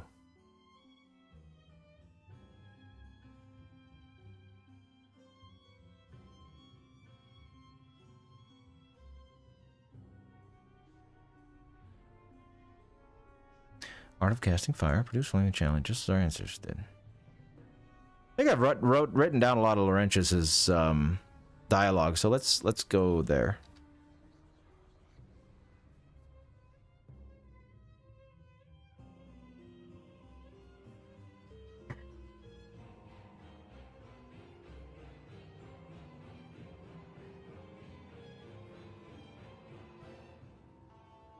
Yeah, I wrote this down. Okay. Yeah, that flaming gave you power.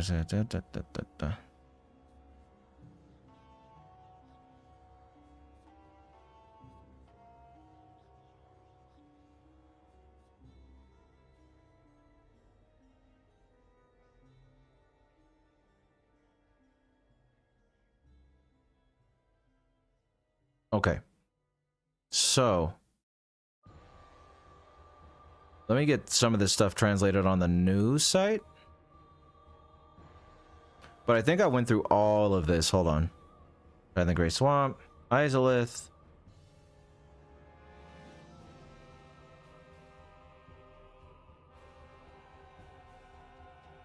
Okay. Yeah. So let's...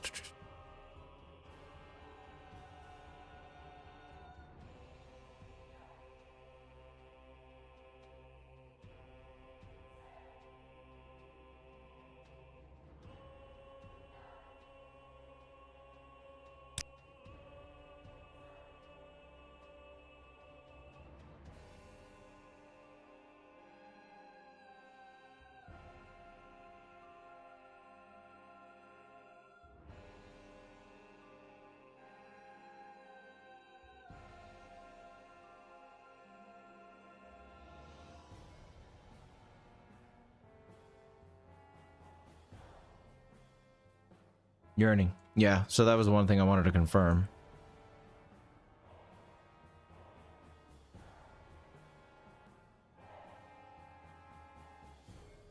Okay, so yearning, the Google Translate was accurate with the yearning front. That's good. But yeah, we have Laurentius' dialogue down, which is good. Koth is cool. Goff. My favorite is Vamos. Because he's a curmudgeon, you know, what like old grumpy bastard. Vamos the skeleton. I like Vamos. I know, right, Steve? Pinwheel's theme usually ends very shortly. Ilana, hello.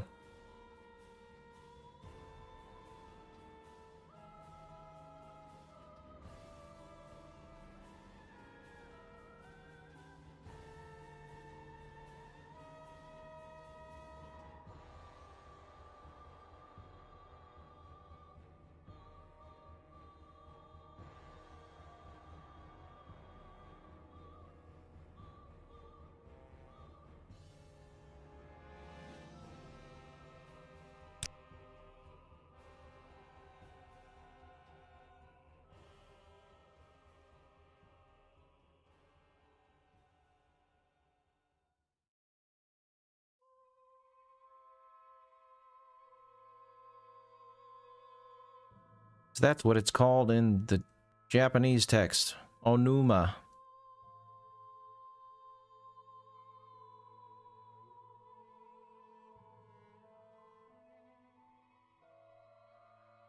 Okay.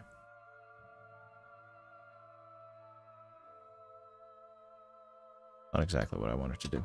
That's what I wanted to do. Okay.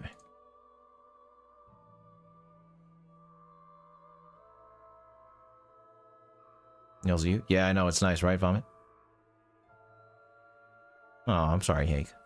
Chester is funny.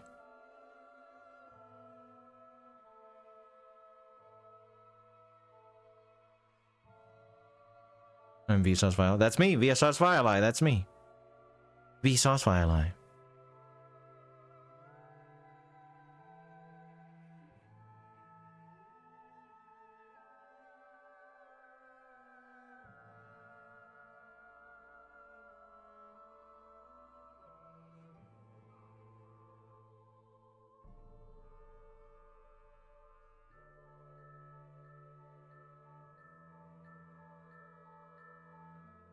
Okay, so there's a couple things here.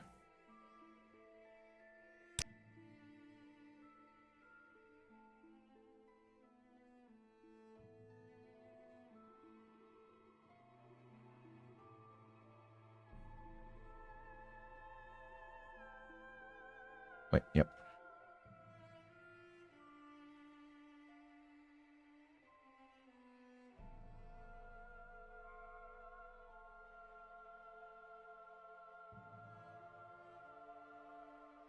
Ah, I don't like it when it does that. Kelana dialogue. I've been my mother's sisters and now from these parts of Phoenix.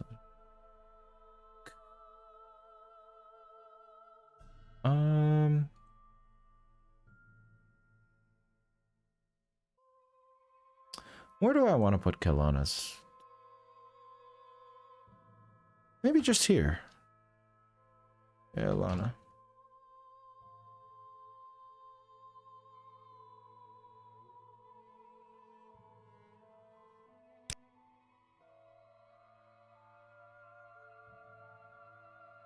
Oh, wrong site.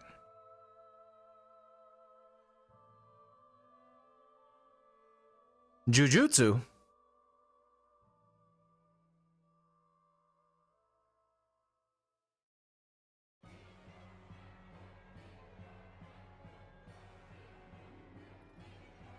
Claiming to eradicate sin.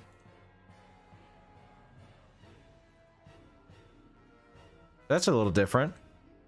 So it says here... So first of all, I wanted to write this down in the pyromancy section because it says, pyromancy is the art of invoking and manipulating fire. But remember one thing, always fear the flame lest you be devoured by it and lose yourself. I would hate to see that happen again. In reference to, you know, her Izalith being destroyed by the chaos flame. But then the Witch of Izalith, please do not speak of her. I abandoned my mothers and sisters and fled to this land. Now I roam these parts, feigning ablution.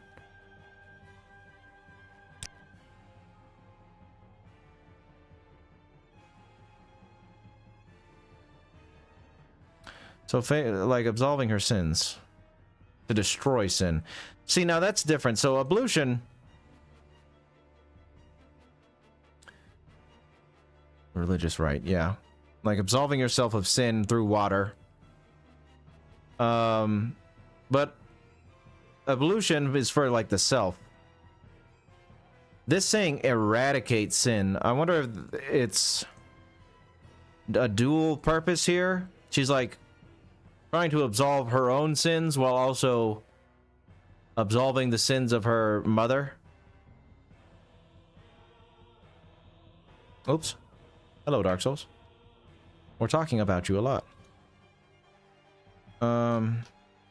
Translation mentions destroying sin. Maybe she's trying to make up for her own sins by eradicating the sins of her mother. Perhaps demons?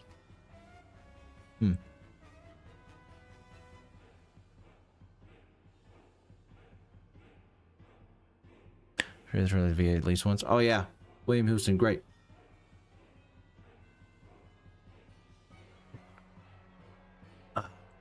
Kill on a quesadilla. Ah, I want a quesadilla now. I'd like a quesadilla. Hi, Mystic Max. How you doing? Nice to see you.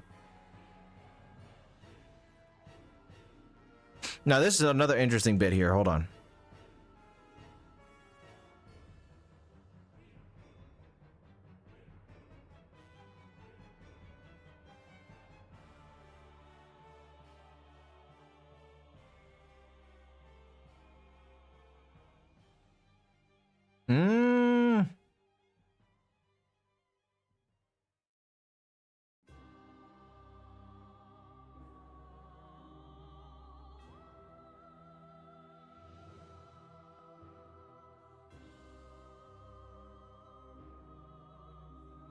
So one thing I've been wondering here, and I know there isn't like a concrete timeline or anything for this series, but there's been a couple times where like, so Rickert mentioned Big Hat Logan dying 100 years ago. Kelowna mentioned teaching Solomon over 200 years ago. And now Kelowna mentions 1,000 years of atonement for the Witch of Izalith. So it's like,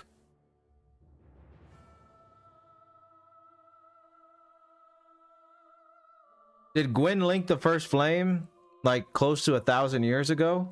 Even if that's true, we don't know how much time there was from the war with the ancient dragons to that point. But it's just interesting that there might be a possibility of establishing like a length. 1,000 years searching for a successor to Gwyn and Kelowna saying, oh, yeah, see, there you go. There you go, Yamara. See? So, you know? Oh, we got a lot of work to do on DS1 still, Mystic Max. It's going to be a few more streams, I think, until we're done with one, because now we got to consolidate the notes and make connections and all that stuff. I did say pretending. Claiming to eradicate sin. And now I pretend to seek answers, claiming to eradicate sin. I'm a coward. Yeah. I don't know. But not trying very hard, considering it says pretending seek answers. Mention of a possible of 1,000 years of atonement for the Witch of Izalith, and 1,000 years cramped has been searching for a successor to Gwyn. Only real mention of a timeline here. Okay. But the other thing I wanted to note from this bit of dialogue, her power came from the soul that she found near the first flame. Now, the thing about that I've been wondering ever since we talked about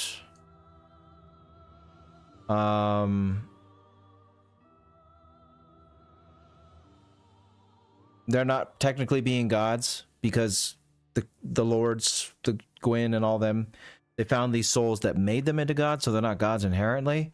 Let me see this. Beside the first fire. Now,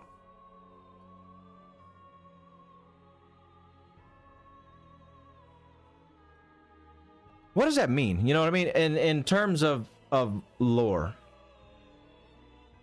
Because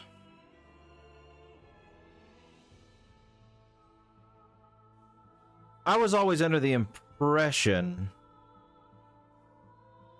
that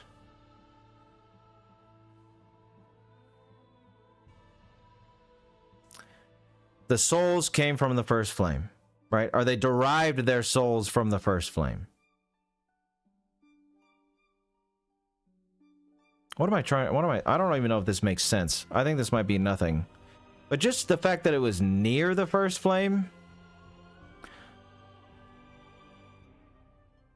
What happened? Where did these souls come from? Are they just directly from the first flame? Or are they the souls of some other godlike beings that like died or something? Again, I don't think this is ever confirmed. I don't think it matters, but it's just something I'm like thinking about. Near the first flame. I don't know. What are these souls? What are these primordial souls? Are they just essence of the universe? I don't know. Like I said, it's probably nothing. It's just interesting to think about, I suppose. I'm gonna put it down. I'm just gonna write this down. I have a thought brewing.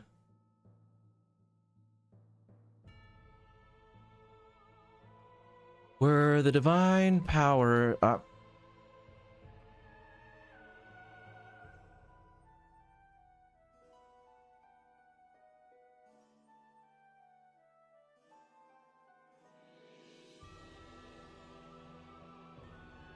Yeah.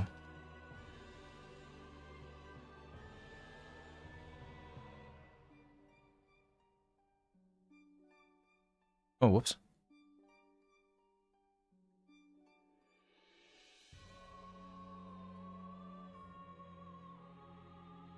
Yeah.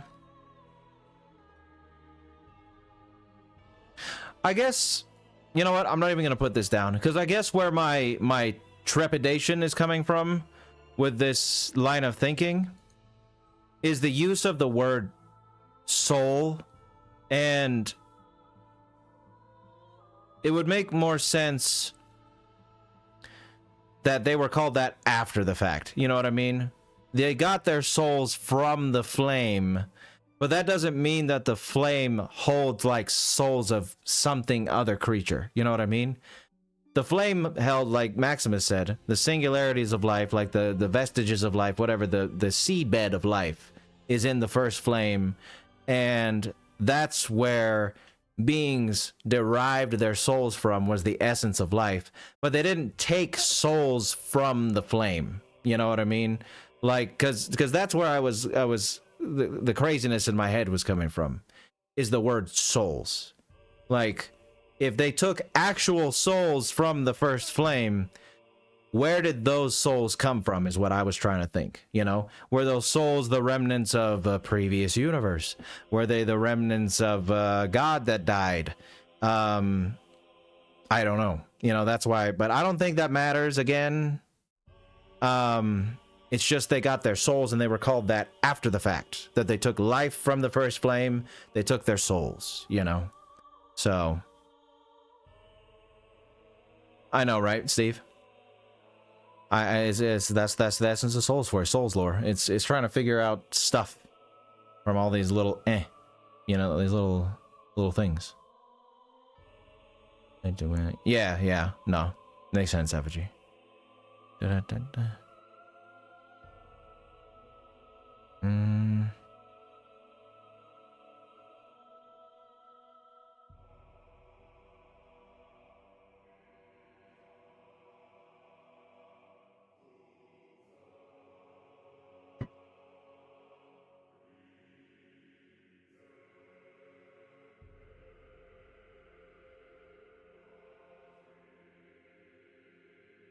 It's enough from Kiln.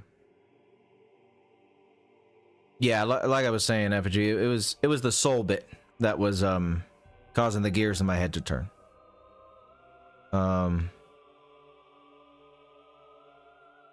So I was just like, well, if they took souls from the flame, you know, could that mean there's beings that died and left their souls behind, and that's where they got them? But no, the nature thing, you know. What exactly a soul is? Yeah, I know, right? What is a soul?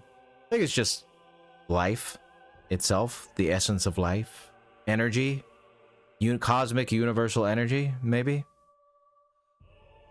I think I noted Engi's dialogue down. Let me look. Let me look.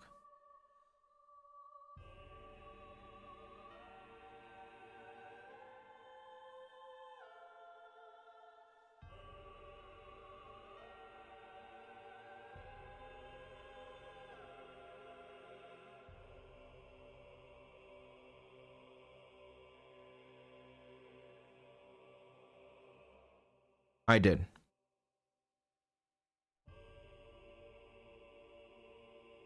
I did note Engi's dialogue down.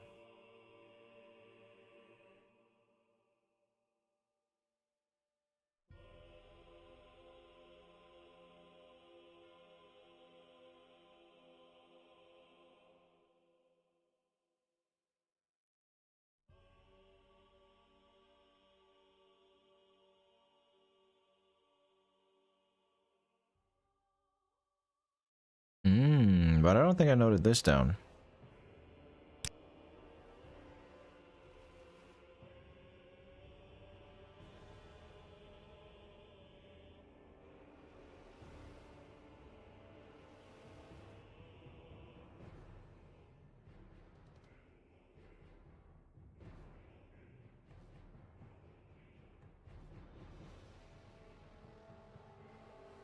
Ceaseless discharge. Let me translate that too. Wait, where? What is this? Demon runes. Okay.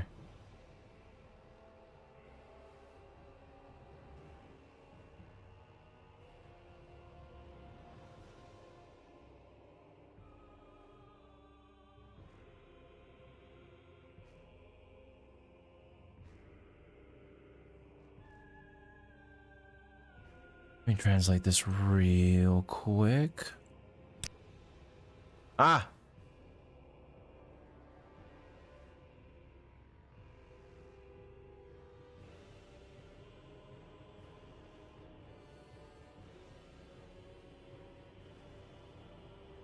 Yeah.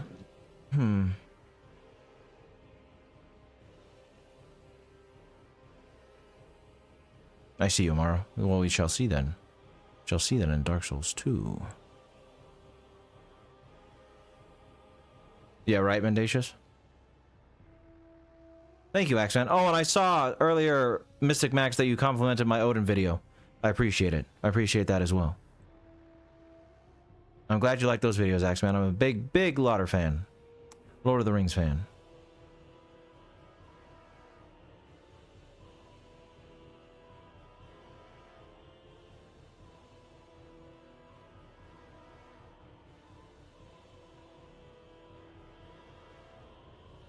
Okay, so the translation says the ruins of the chaotic flames guarded by the lava giant, but then the English, well, let's see what it says on Google Translate. Probably same. Yeah, same. The molten giant watches over the flame of chaos. So the molten giant is ceaseless discharge.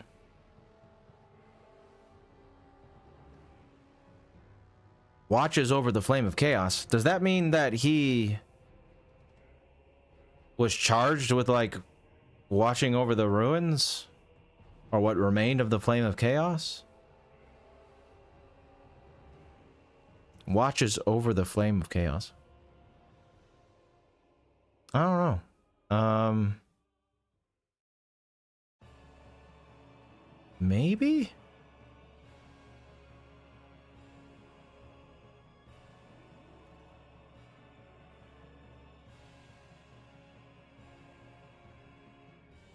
But isn't Isolith isn't a mess? That's true, Maximus. Alright, I'm not gonna go too in-depth in this with this. You're right. Isolith is a mess. Alright, let's move on. I noted it down. Maybe it'll make sense later, but thank you for reminding me of that. Their own game because they thought they'd been given some sort of spiritual religious sign to do so. Oh, maybe. Just Shadow of Mordor, Austin, not War, unfortunately. Hello, Robert. How you doing?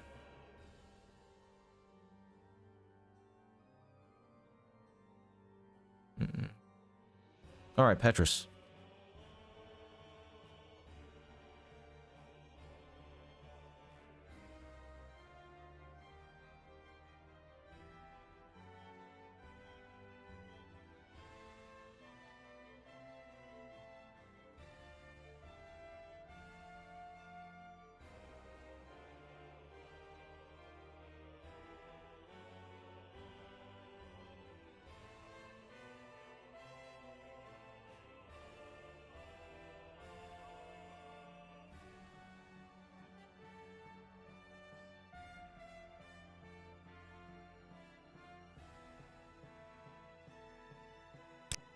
I'm gonna make a kindling section.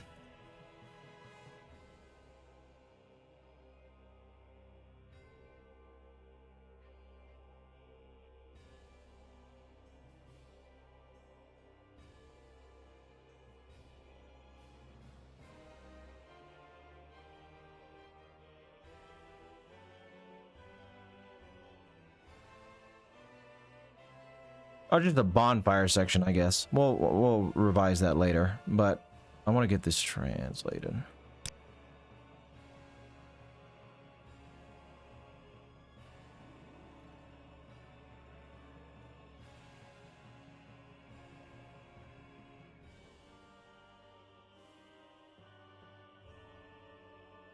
Yeah, that's one thing I'm just gonna write down now.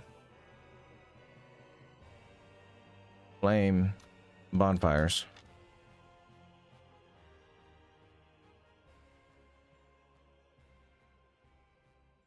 Making humans, in a way, the livestock of the gods.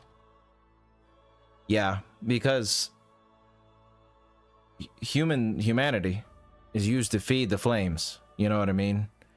So to keep the fires lit, to keep the lights on, Gwyn and his family said, "Why not humans? Let's burn them." You know.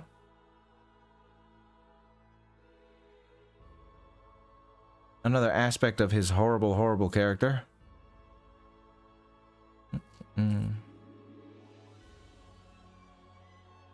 A little bit, Chris will take yes. Right, Steve? Roll the die and land on the interpretation.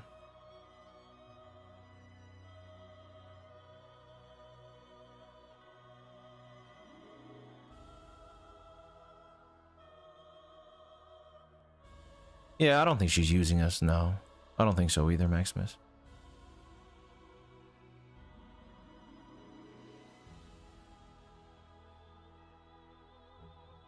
Is that Latin?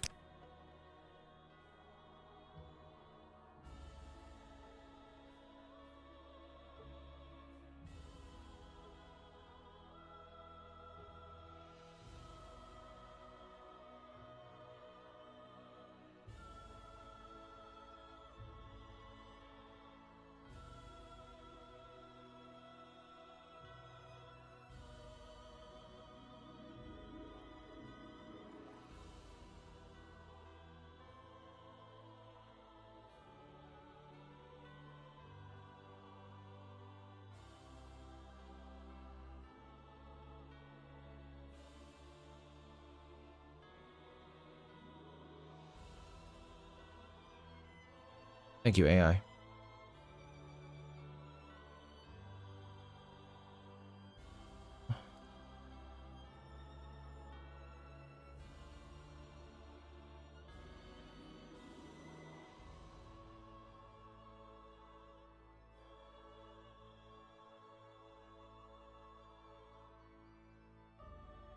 Night must be feared. Fear the night. So... fear the night, fear the dark.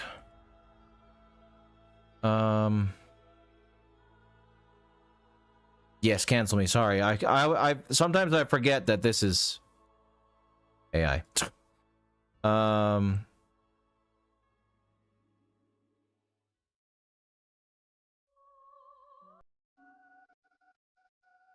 So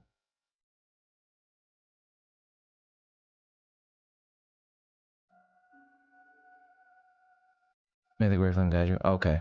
Well, let me look at the Japanese translation then.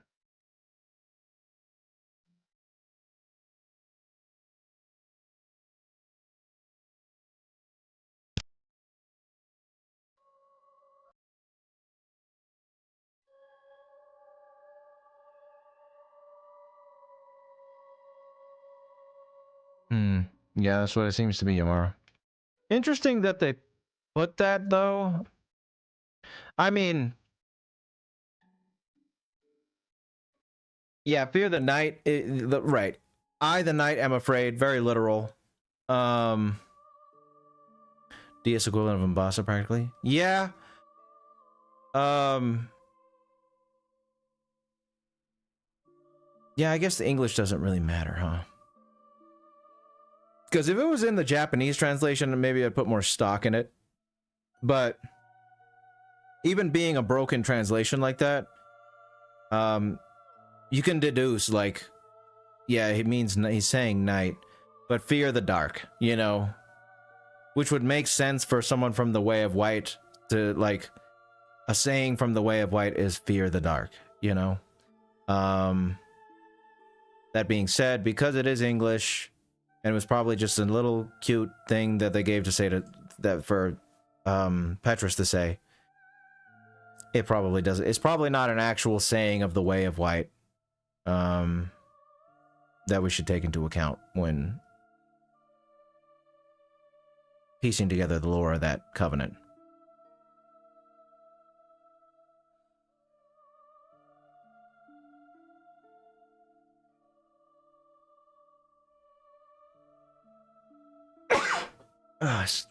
Excuse me.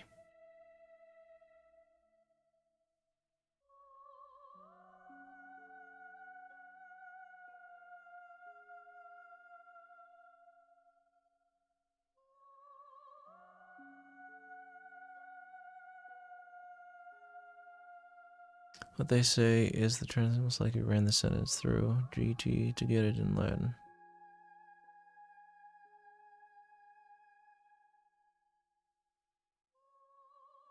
Interesting. Interesting, Yamara. Yeah, I'm not going to put any stock into it.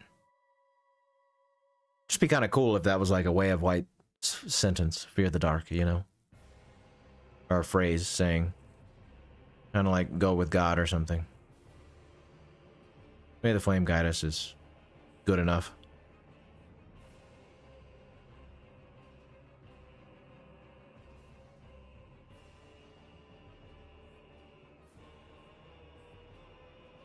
Sir Lautrec, how dare you be nice to him?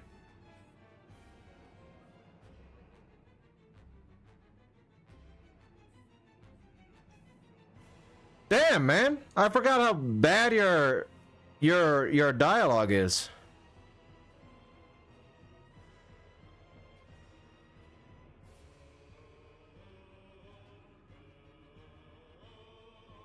Look at this. Splendid. In the depths of the catacombs, Milady slipped off the giant's coffin and into a hole. Her two companions are no longer human, and the last weeps in solitude. Right now, you could do as you please with her. The poor little purebred is entirely helpless. Holy hell. Petrus the Assaulter, huh? What a piece of shit. Dude. Petrus.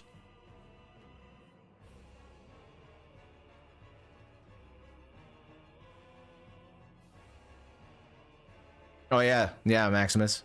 Even his theme is afraid of the dark. Yes, it is.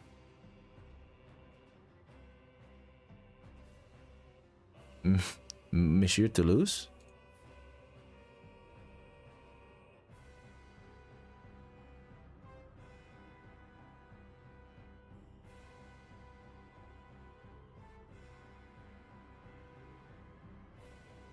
Okay, her Japanese dialogue is a little more tame.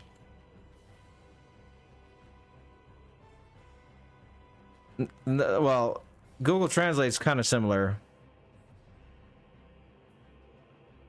Nothing a young girl with pure blood can do. Be able to free her easily. What could a mere bloodline obsessed girl possibly accomplish after all this? Yeah, pretty much, Nate. We're doing note stuff now. Petrus is not a nice fella. Let me finish with his here. I got the perfect thing to write down about Petrus here. Watch this.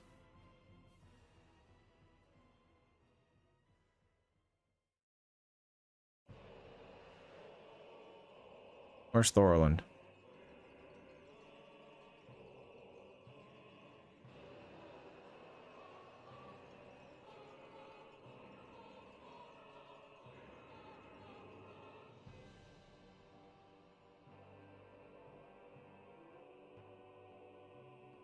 Oh, that's definitely not English.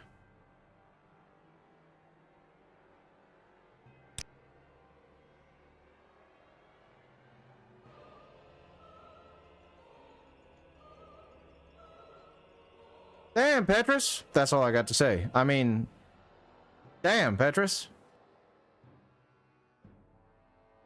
Initially a companion of Rhea, but then... yeah. Damn, Petrus. What a bastard.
Without her family name, like her family there to save her?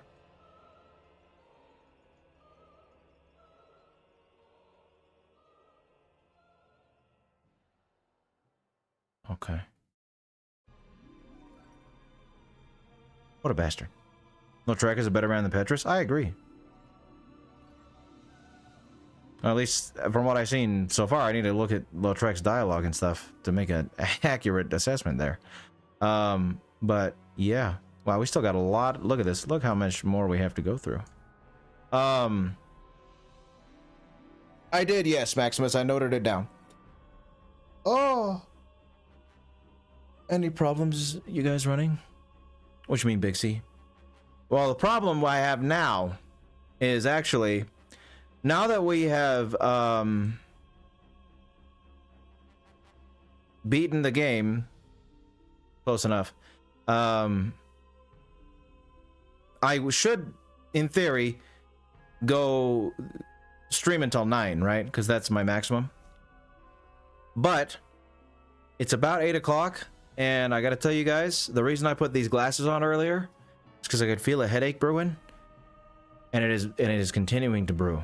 And I already took some headache medicine today, and I don't really want to take any more. So I think I'm gonna call it a night for now and give my eyes a rest. As you can see, this is going to be a process, getting these notes together, but it's a fun process because we get to do a lot of theorizing. This is the part where we get to make our theories and connections to what's going on in this game and how it all relates to evil and what there might be to talk about in regards to evil in a future episode on a channel of mine. You getting a headache too, Yamara? Well, then that's perfect. That's perfect. I hope you all had a good time. You know, we're not gonna be playing the game again on Tuesday or Thursday, but we will be doing more of this. I'll be playing a little bit as I like walk around and look for stuff and all that. But yeah, I hope you guys had a good time. we're getting closer to figuring stuff out and seeing what this is going to be, what this video is going to be about. I mean, we still got to go through 2 more games, but we're getting closer. Yes, we are. But yes, I had fun discussing with my fellow nerds as well. And yeah, I appreciate all of you being here as usual. And I hope you all have a good night and a good Wednesday. And I will see you back here on Thursday. Bye, everybody.